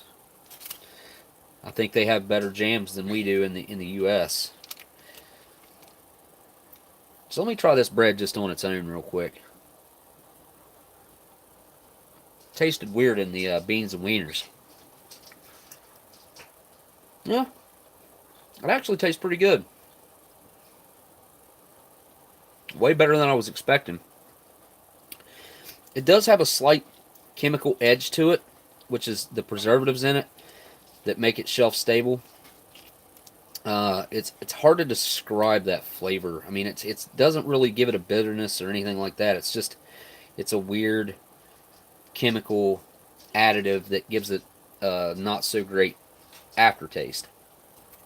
But this is much closer to bread than anything the U.S. has had.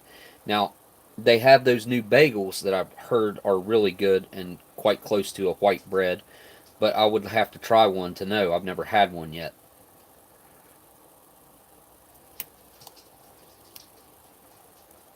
Man,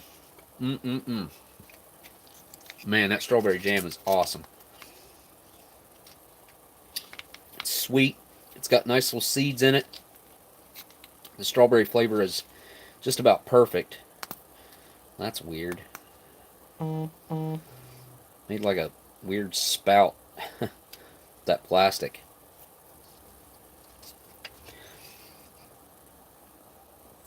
But here is the... I mean, it's U.S. peanut butter, but it was made for the Canadians, so give it a try.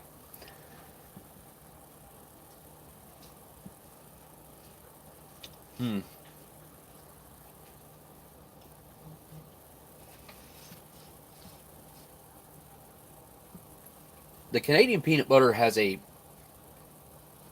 little bit more sweetness to it than the U.S. peanut butter. I've always thought that. It's always been that way, as far as I know. I mean, it's not a lot, but it is enough that I notice. And, I mean, it's pretty good. I'm just not one for sweet peanut butter. That's like, oh, good night, Gail. Thank you for coming, Miss Gail. We appreciate you hanging out in the chat. But yeah, I'm not... Whoops, sorry about that. It's cut out on me real quick, but I'm right back. There we go. Now we'll do both on this bite.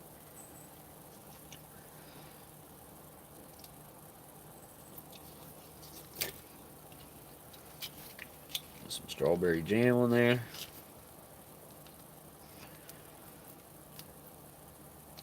Strawberry jam's awesome. I wish they put 2 packets in there like they used to. They used to put 2 packets of jam in the IMPs, the Canadian IMPs, and now they just put the 1. Alright, here we go.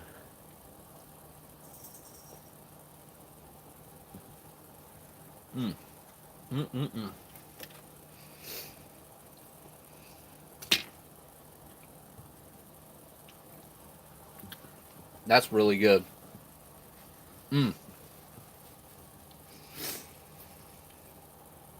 The two together, I mean, you can't beat that. Peanut butter and jelly all day long. The savoriness of the peanut butter mixed with the sweetness of the jam. And the strawberry jam is really nice. Like I said, it's really natural with the seed, you know, the small strawberry seeds in it and stuff.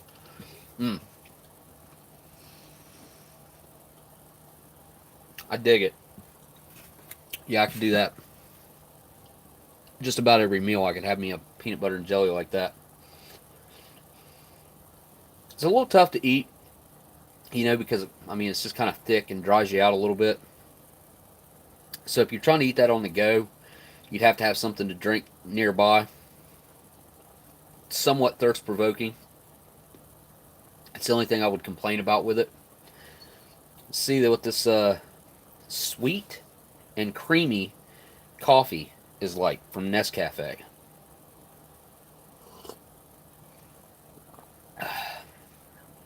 I don't know. Actually, it tastes kind of weird. I mean, it's not bad. It's just, it's not good either. You know, I usually don't say that about coffee. I like the instant coffees and rations most of the time. But that one right there, it doesn't have very much flavor going on coffee-wise. It has, it just doesn't have that bitterness that coffee should have. It doesn't have that, you know, like, you can tell if it's got a lot of tannins going on. It just doesn't have that going on. So I really don't know. I'm not a fan of this coffee at all. I mean, the sweetness level's right. It does have decent cream to it, but it almost has like a dirty flavor to it. Not a fan. Not a fan of that at all. Alright. Let's see what this MRE. I like the fact that they use MRE. Now, I wonder how they get away with that, because I've heard, I don't know that this is 100% true, the MRE is like copyrighted or something. Like they have, MRE is, they got that on lockdown, the U.S. military now.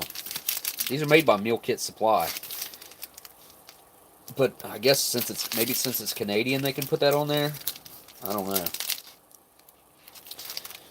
Crisp rice, corn syrup, date paste, whey protein, concentrate, palm oil, peanut butter, maltodextrin, dextrose, dark roast peanut flour, vegetable, glycerin, peanut extract, sunflower, lectin, vanilla extract powder. Jeez. Lots of preservatives in there too. 270 calories in this one bar. That's a lot. It's about like a First Strike bar. I think the 260, 270 in one of those. Well, my favorite one. There it is. See the whole thing. Here it is. There we go. This is the Real Peanut Butter Bar from Meal Kit Supply, the MRE Performance Bar. So this is a meal in a bar, I guess, because they're calling it an MRE, meal ready to eat. So, I mean, it is slightly flexible now. It was a lot harder than this. I've never had one of these before. I've never had an MRE bar before, ever. Not once. It's got a little bit of oils going on. All right, here we go. Give it a try.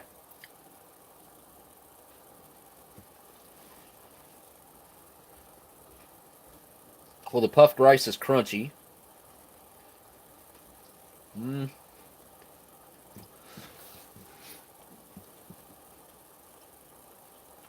has a very low quality peanut butter flavor.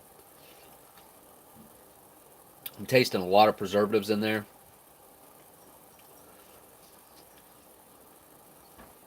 It almost has like a fruity twist to it, which is, I'm going to guess, is the date that's in it. Kind of reminds me of the apple cinnamon First Strike bar somewhat. The way that has that kind of funny, I wouldn't call it apple, but some kind of a weird fig and date fruit flavor. It does have a nice crunch to it, a nice chew to it. Now, if you had this thing outside in the cold, same with a First Strike bar. If you had those things outside in the cold, the only thing you'd be able to do would be like flex it and rip pieces off. Like try to start doing that until you could rip a piece off, and just put it in your mouth and let it warm up before you'd be able to chew on it. I can tell you these things would get really hard. Not much peanut butter flavor there. I'm really disappointed. I was thinking that was going to be really nice and peanut buttery, and it's not. Not at all. Very underwhelming. Still, by far, to this day, the Cran Raspberry First Strike bar is the best bar like that that's ever been made. Period. End of story. I'll wash it down with a little coffee real quick. Alright, we'll try this crunchy cereal that has gotten quite thick. Probably should add just a little bit more water to that. Just a little bit. Mix it up real quick. Not much. I want that milk powder to be nice and strong. I want to, have a nice thick milk to it. Just like that. Just like if you had a bowl of cereal at home, you want it to, well, you want the milk to be milky.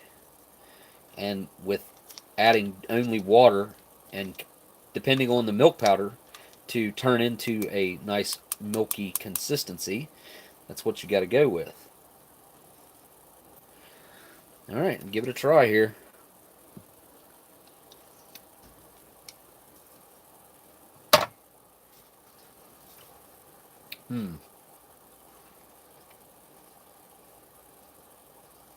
Well,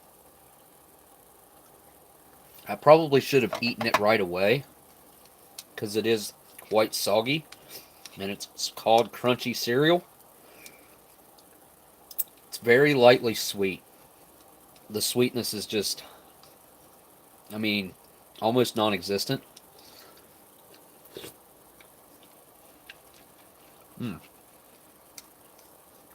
It's quite chewy. The apple flavor. The chunks of apple, when I get a chunk of apple and I chew that up, I can tell that it's apple. But outside of that, it's just got a really light cinnamon and like nutmeg flavor. If you didn't tell me that that was apple flavored, I wouldn't know it. Like, I wouldn't be able to distinguish this as being apple.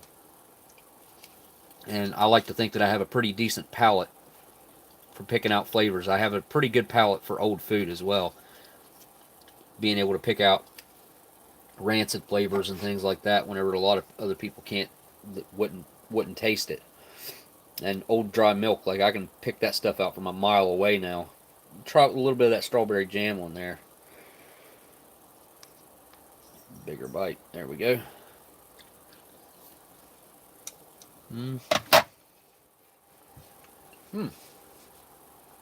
Well,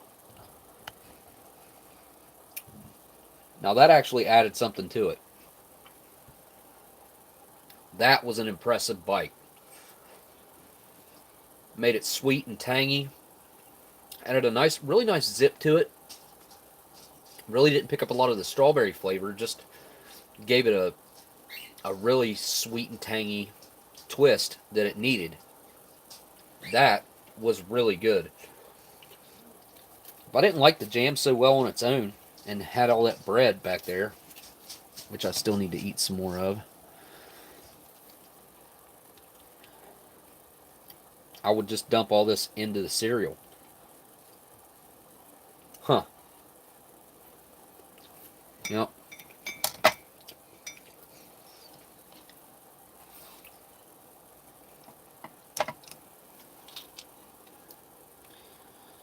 Yeah, this is the way to go right here.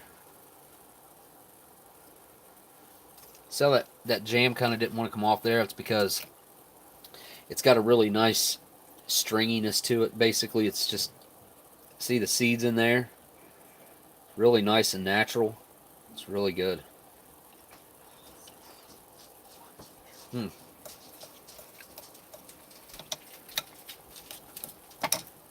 What? That's just trash. No, you don't want to undo that, do you, Stella?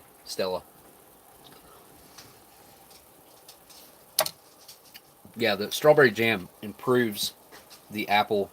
It was apple cinnamon, right? Is it apple cinnamon? Apple and brown sugar. It doesn't taste like brown sugar either. Let me take another bite now. I still don't pick up brown sugar in there.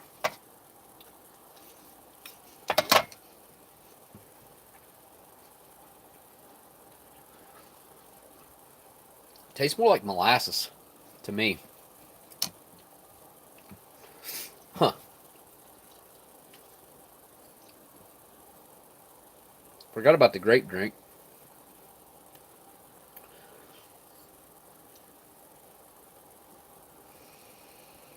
It smells a lot like grape Kool-Aid. I can't believe how dark it is. The Canadian drinks are usually not dark like that.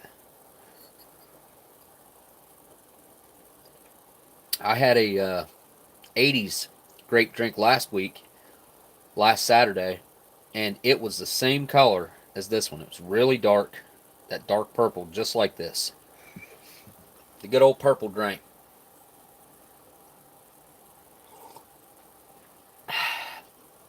Well, it does taste a lot like, it has a Kool-Aid flavor, but it's more along the lines of a Gatorade. Like, you can taste the electrolyte flavor to it, kind of.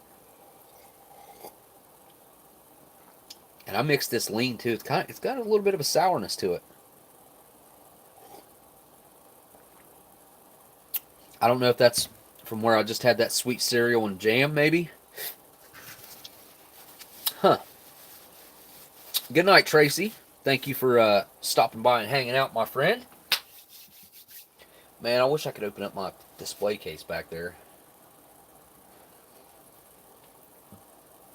I've been wanting a Chesterfield for a while. But I do have a Camel laying around here. It's from the 70s. From an old carton that I had. So that's what I'm going to be having right now.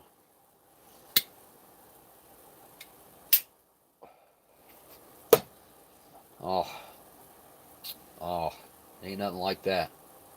You know, the Camels do age well, I gotta say. So now I got time to just kind of stand here and watch the chat for a while. And been some crazy stuff going on in the world I've been seeing. I don't know, most of you guys probably know, or yeah, you probably know a lot more than I do, because I just heard about it yesterday or the day before.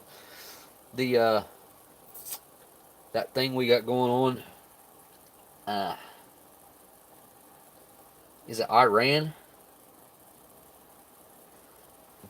I think that's where it's at. But anyway, we got that going on. And then January 20th in of all places, Virginia, I guess there's some kind of crazy gun law that's going into effect that's really not good.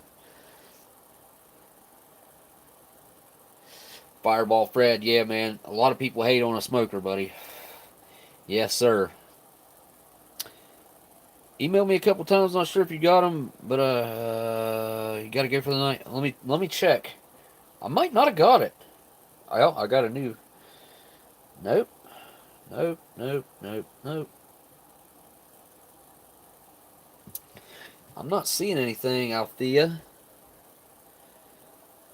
Uh, yeah, I don't have a. I don't think I've gotten any emails from you. Maybe try it again, and I'll see. Cause I answer all my emails. I've answered them all. Right now, I'm clear back to December 4th, and yeah, nope, I don't see any from you.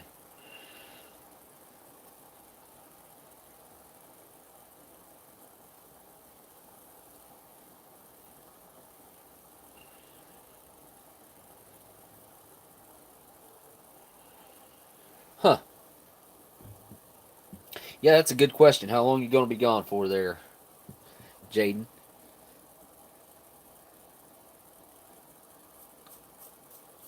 Oh, you got some videos up there? I'll check it out. Let's see. Wasn't in and out. The troops are meant to be leaving Iraq.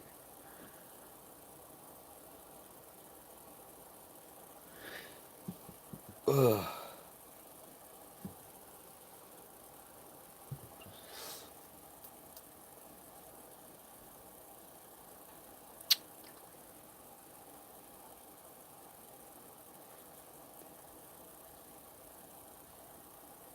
Oh yeah, and gun owners. Yeah, that's weird that I can't believe they changed the law to 21 to buy cigarettes. Yeah, that's just crazy. So I just refreshed my emails and I still didn't see it. So if you want to send me another one, I'll be checking for it.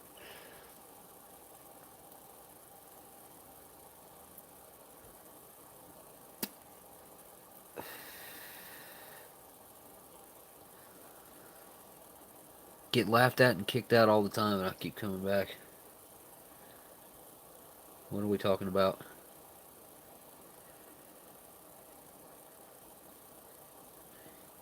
Anyone can email me. Yeah, I don't have any emails blocked or anything like that. I don't have anything like that going on mine either. Mine's open, I guess. I think that's what you meant.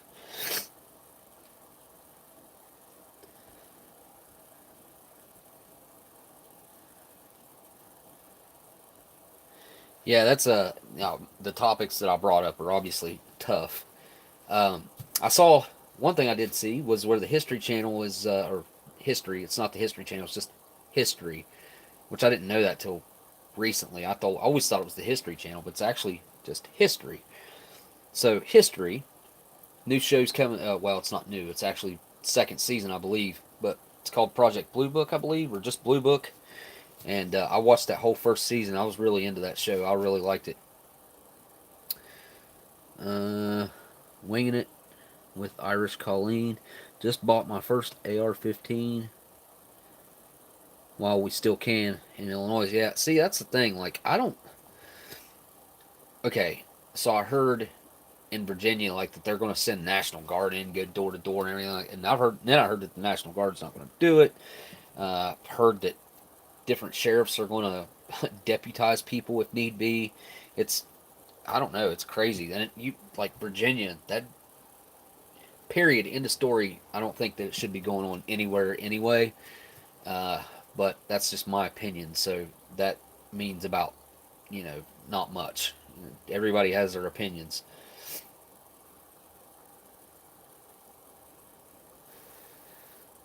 So yeah, Walmart done a lot of changing. What was that? After one of the incidents that we had here in the United States, they stopped selling a bunch of stuff, uh, which people call. I don't want to get into that. the discussion or the politics behind any of that. I'm not a political talker at all, so I just don't talk about stuff like that. It just doesn't do me any good. But yeah, I do know that that our Walmart changed like what they would sell. I don't know if that happened everywhere, if it was just here in West Virginia. I'm not sure. There was a shooting here in West Virginia last week. Hey, Smokey, were you able to tell us about what you've been... Oh, no, Pat, should be next week. Should be next week. I hope. Last week I said it'd be 12 to 14 days, so should be, hopefully by next weekend I'll be able to tell you guys. I'll find out a lot more on Wednesday, this Wednesday. And if I find out something on Wednesday, I will do an impromptu live stream to let everybody in on the secret. I call it a secret, whatever. It's definitely some big news. You guys are going to be pretty surprised by what I got to tell you. That's all I can say right now, though.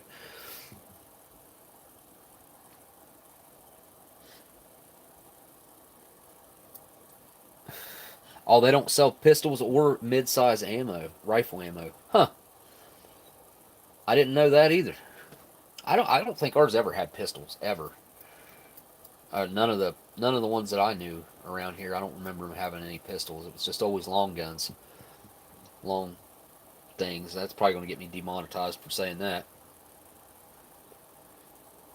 Sticky Fingers says it's worth the wait. Sticky Fingers knows. I've told him. I've told a few people, but people that I knew would keep it quiet for me. So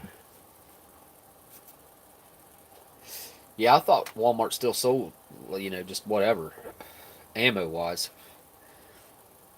I just thought it was certain G's, I guess.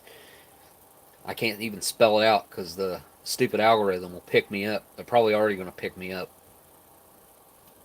I was going to look at a gun-shaped shadow once. Couldn't get the right permits to look at it though. Dan, is it really that bad over in Australia, man? I mean, I've heard different things, but you think being the outback, man, you guys need that stuff over there. You guys got some crazy, dude. Just the spiders that I've seen in houses on videos over there would constitute needing something to protect yourself against them. Those things are absolutely crazy. They're bigger than this tray. I mean, unreal. That's a good question for you, Dan, or Cyanide Cookies, whatever I want to call you here. Have you ever dealt with any of those great big huge spiders? I don't even know what they're called. I just know they're absolutely humongous. And I've seen videos of people dealing with those things. And that would freak me out so bad.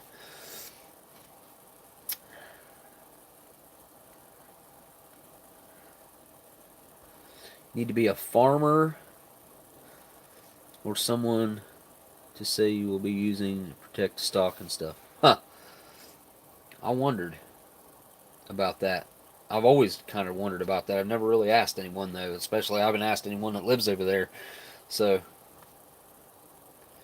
it's called the huntsman spider, huh?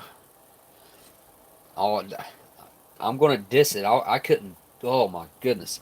Them things jump and everything, don't they? Yeah, no, I do agree with that. I don't normally kill spiders. If I have spiders outside, I will leave them be. And it, dude, I was so ticked off. It was a couple years ago, a couple summers ago now, I think. I talked about it on here whenever it had happened. Um,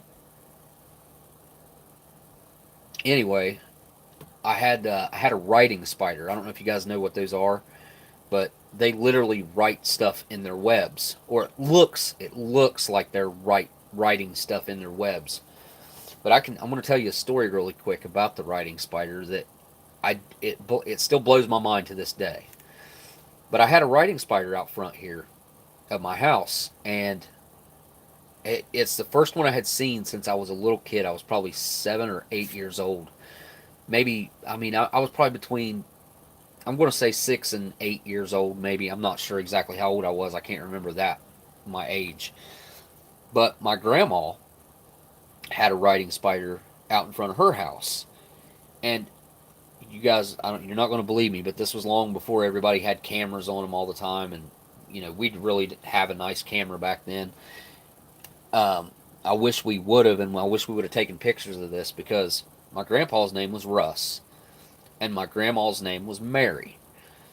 And in that spider web, and I'm not joking, not in the slightest, it was plain as day, it said Mary, and then it had it kind of looked like a heart, and then Russ. Like Mary loves Russ. It was unbelievable. It literally is unbelievable. Most of you guys are not going to believe me that I tell you this, but it was 100% real. I saw it with my own eyes. It was definitely one of those things that, once in a lifetime you see something like this. And anyway, yeah, like Charlotte's Web. I think that's what kind of spider it was, probably. Anyways, it wrote Mary loves Russ. Well, I had one out in front of my house here, and I just saw it I was outside and saw it this day, because my old lady was like, "Oh my God, what is that thing?" And it had I think it had yellow on its abdomen, on the back of it. It was yellow and black, and it had a really intricate web with it, different lines and stuff in it. And she went around spraying bug spray that day, and I think she killed it. Like, I was upset. I was upset that the spider was killed. Like, that was the whole root of my story, is whenever I get some great big spiders outside of my house in the summertime, and I don't ever kill them. I leave them out there because they eat the mosquitoes, they eat the moths, and obviously their webs catch them up in there, and which I don't really like. Even a stink bug in my house, I'll pick that thing up and take it outside. I just don't kill stuff like that anymore. The older I've gotten, the more I mean, God's creatures, whatever. I just don't think they deserve to die just because they're in my house. So I try to take them outside if I can. So yeah, I'm not a fan of spiders at all. I don't like seeing them in my house. But the last few times I've seen spiders, I've caught them in a cup and taken them outside and let them go. So I want to see what Dan. He says, a huntsman. Nah, no, they are only about the size of your hand. Not poisonous. Pretty docile, really. They're not cute, dude. Come on now. Spiders are not cute. Oh, Fireball. Okay, you do pest control. Cool, cool.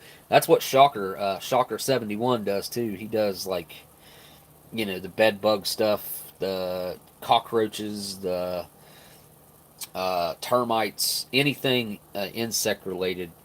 Hits what he does. Pretty cool, man. Sounds like our shamrock spider we get. We keep them. They're great. They keep the funnel webbers and brown recluse away. Huh. I didn't know that. Huh. Shamrock spider. Red backs and funnel webs. Red backs and funnel webs. Huh. Hello, Katie Ray. What's up? Okay, it's time for a vintage camel here. Jumping spiders are adorable. I have to disagree with that too. I'm not a fan of spiders. Period. Like I said, I'll take them outside anymore, but I'm just not a fan of spiders and never have been. Actually ate a tarantula once. That was something else. Use my lighter here that K-Man got me from Vegas a couple years ago for my birthday. I need to put a box together and send to K-Man too. He's not on here, so I can talk about it.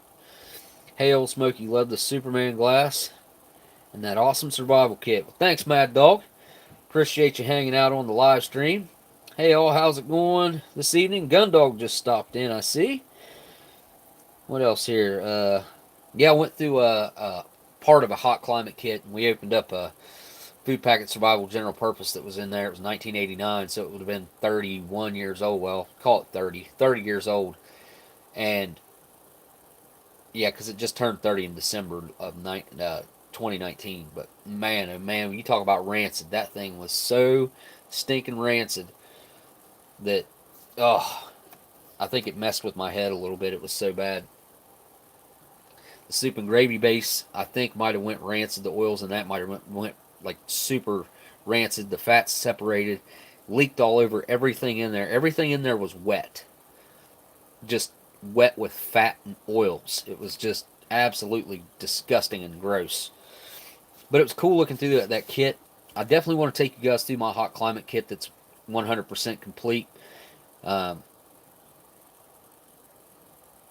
yeah, I've got to figure out how I'm going to do. I've been wanting to do that video for a long time. It's just that's going to be a very large undertaking, and filming some videos. I've got some new ideas of how my videos are going to be placed together and how I'm going to shoot them a little bit differently than what I normally do.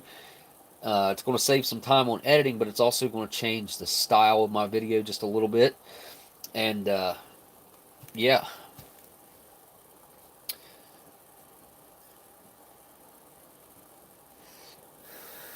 Flame Wheel, missed out on some of the fun. Yeah, but I mean the fun's being in here in the chat with all these folks. So, but yeah, we did that partial hot climate survival kit that I had, which ended up being absolutely rancid. The food in it, and the water was bad too. The water's right here, and it's got like weird white floaty stuff in it, which you can even see right now. Holding it up to the camera, it's ugh. I can't believe it. It came out of a retort pouch too. Retort pouch water.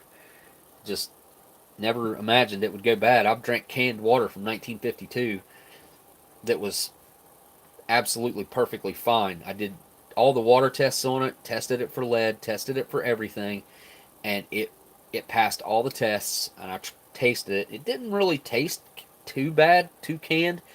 The thing with the canned water is you have to let it air out, and that was the same even when that stuff was brand new. The guys that had that canned water in survival kits and had to use it, when they opened those cans of water up, they all said you had to let the cans air out before you drank the water because it tasted so much like a can.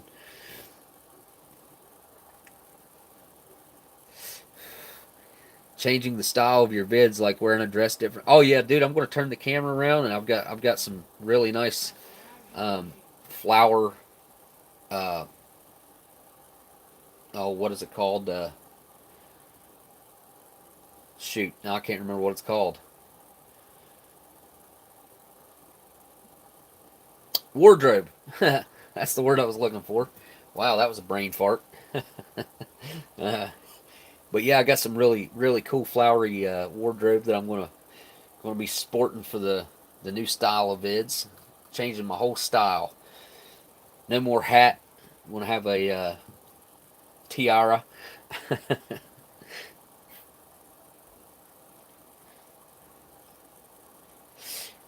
Yeah, go around and get lingerie pictures from all the Ration reviewers. I wonder how many of those calendars would sell. About none. About zero. uh,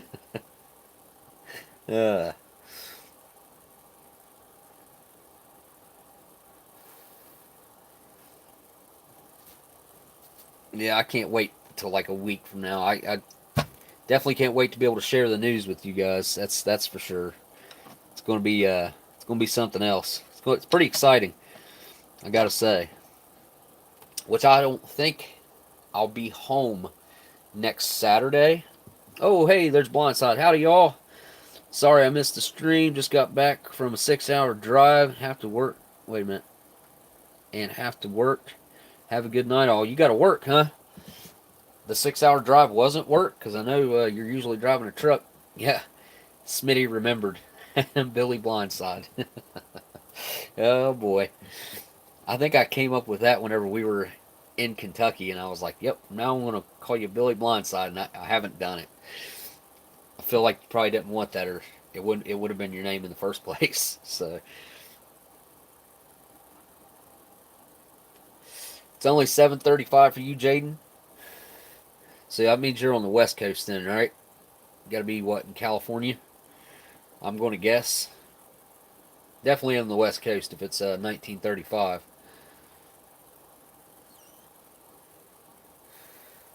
Fred's at 99 subs right now. We got to get him to 100. Somebody's got to go subscribe to Fred Thorne's channel.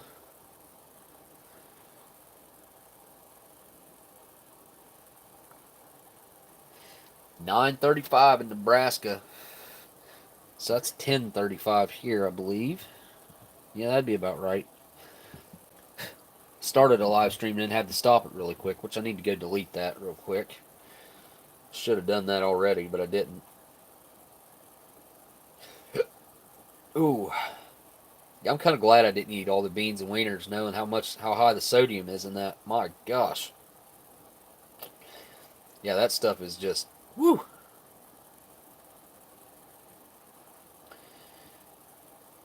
Whoops, that's history. Never mind. There we go.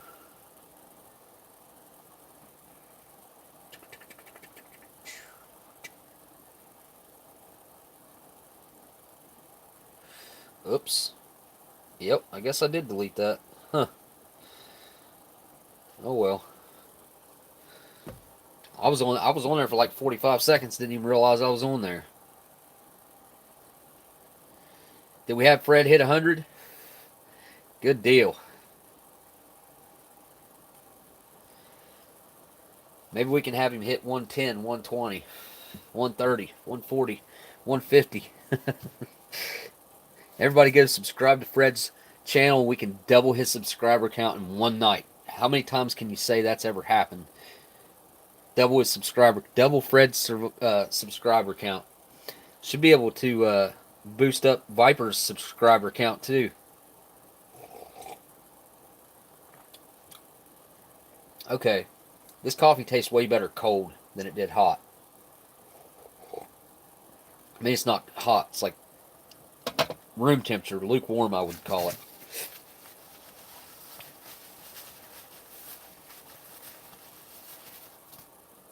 Oh, Fireball Fred. We got Fireball Fred to 100 subs. I don't know why I was thinking Fred Thorne. I ain't seen Fred in the comments. Huh. Fireball Fred, 1 shot per sub. More friends for Fred. Yeah, we're glad to have you here in the chat, Fred. I'm going to eat this cereal, even though it tastes weird. That might be something's messing with my stomach. I don't know if it's that or what. I swear, I think every time I eat something with dried milk in it anymore, it messes with my stomach. Yep. Yep, something's messing with my stomach. I don't know what.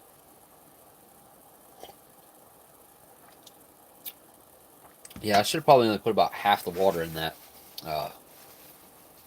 Great drink. It could stand to be a lot sweeter.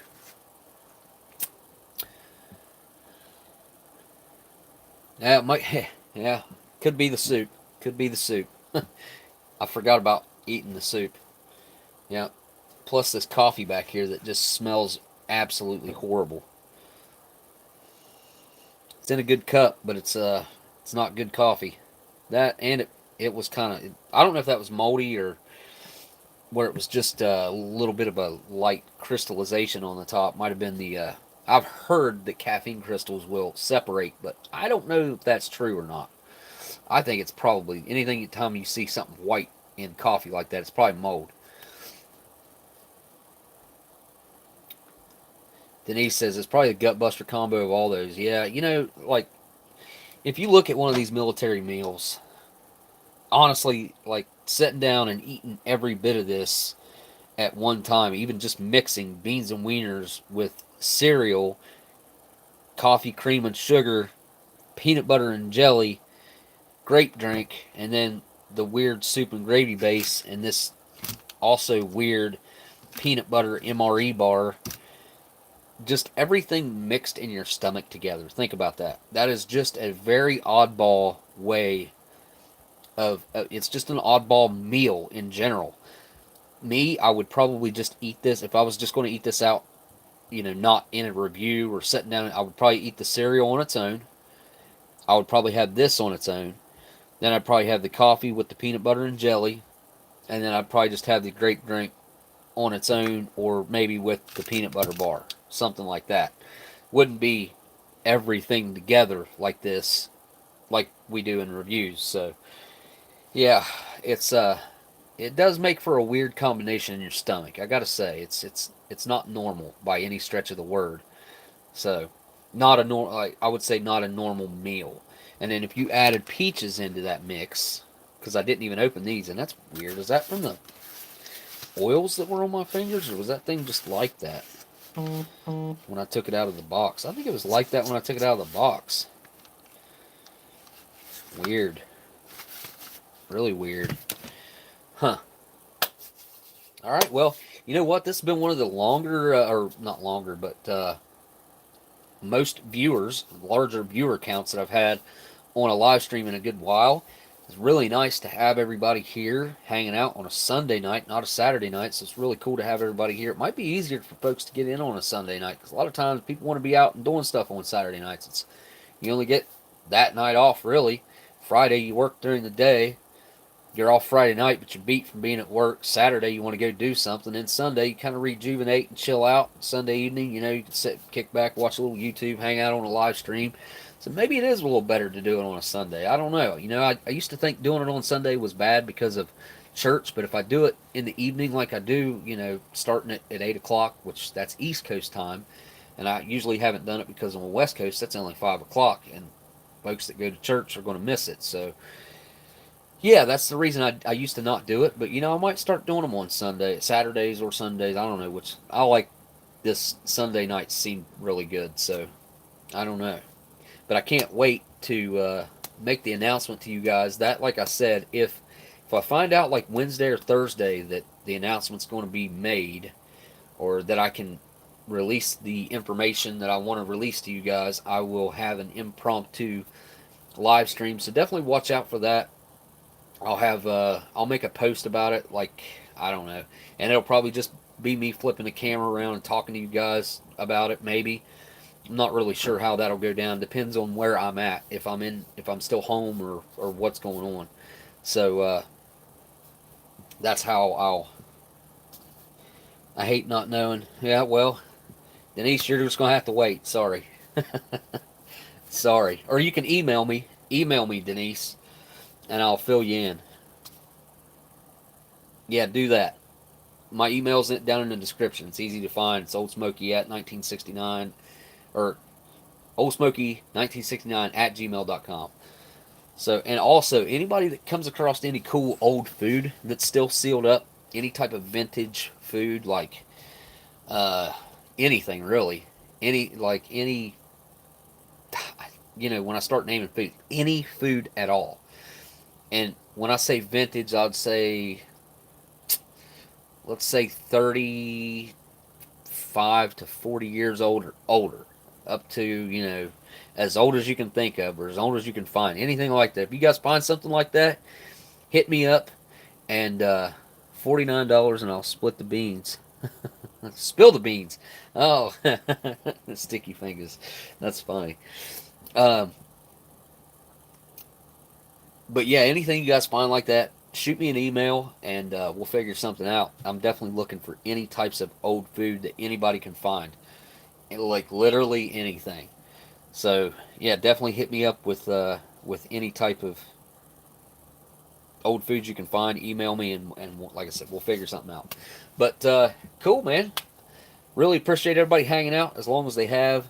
This was a pretty good live stream. It's fun going through that survival kit and seeing some really disgusting rancid food, and getting to try that out. Like, I don't know why I try that stuff. I don't know. It's just, I guess, for the science of it, to see how bad it really is. That bar was really bad. The soup was really bad. Both of those were really, really bad. But yeah, man, it's been really good, guys. And I want to say a huge thanks to my patrons. You guys really are helping me out more than what you know. Getting ready to make a large purchase with money that I've saved up for over a year now. So that's a good thing, and that's going to help move the channel along and actually start producing some real videos for a change, instead of just the live streams. I've been kind of locked up because of the computer aspect of it, but that is about to pass. So, all right, guys, you guys thank you so much for everyone who was generous enough to donate in the super chat tonight. And I really appreciate everybody hanging out. Go subscribe to all those channels that are down in my description. Every one of them deserves it. And yeah, I guess really that's about all I got left to say. But thank you guys for watching, and I'll see y'all on the next live stream. Later.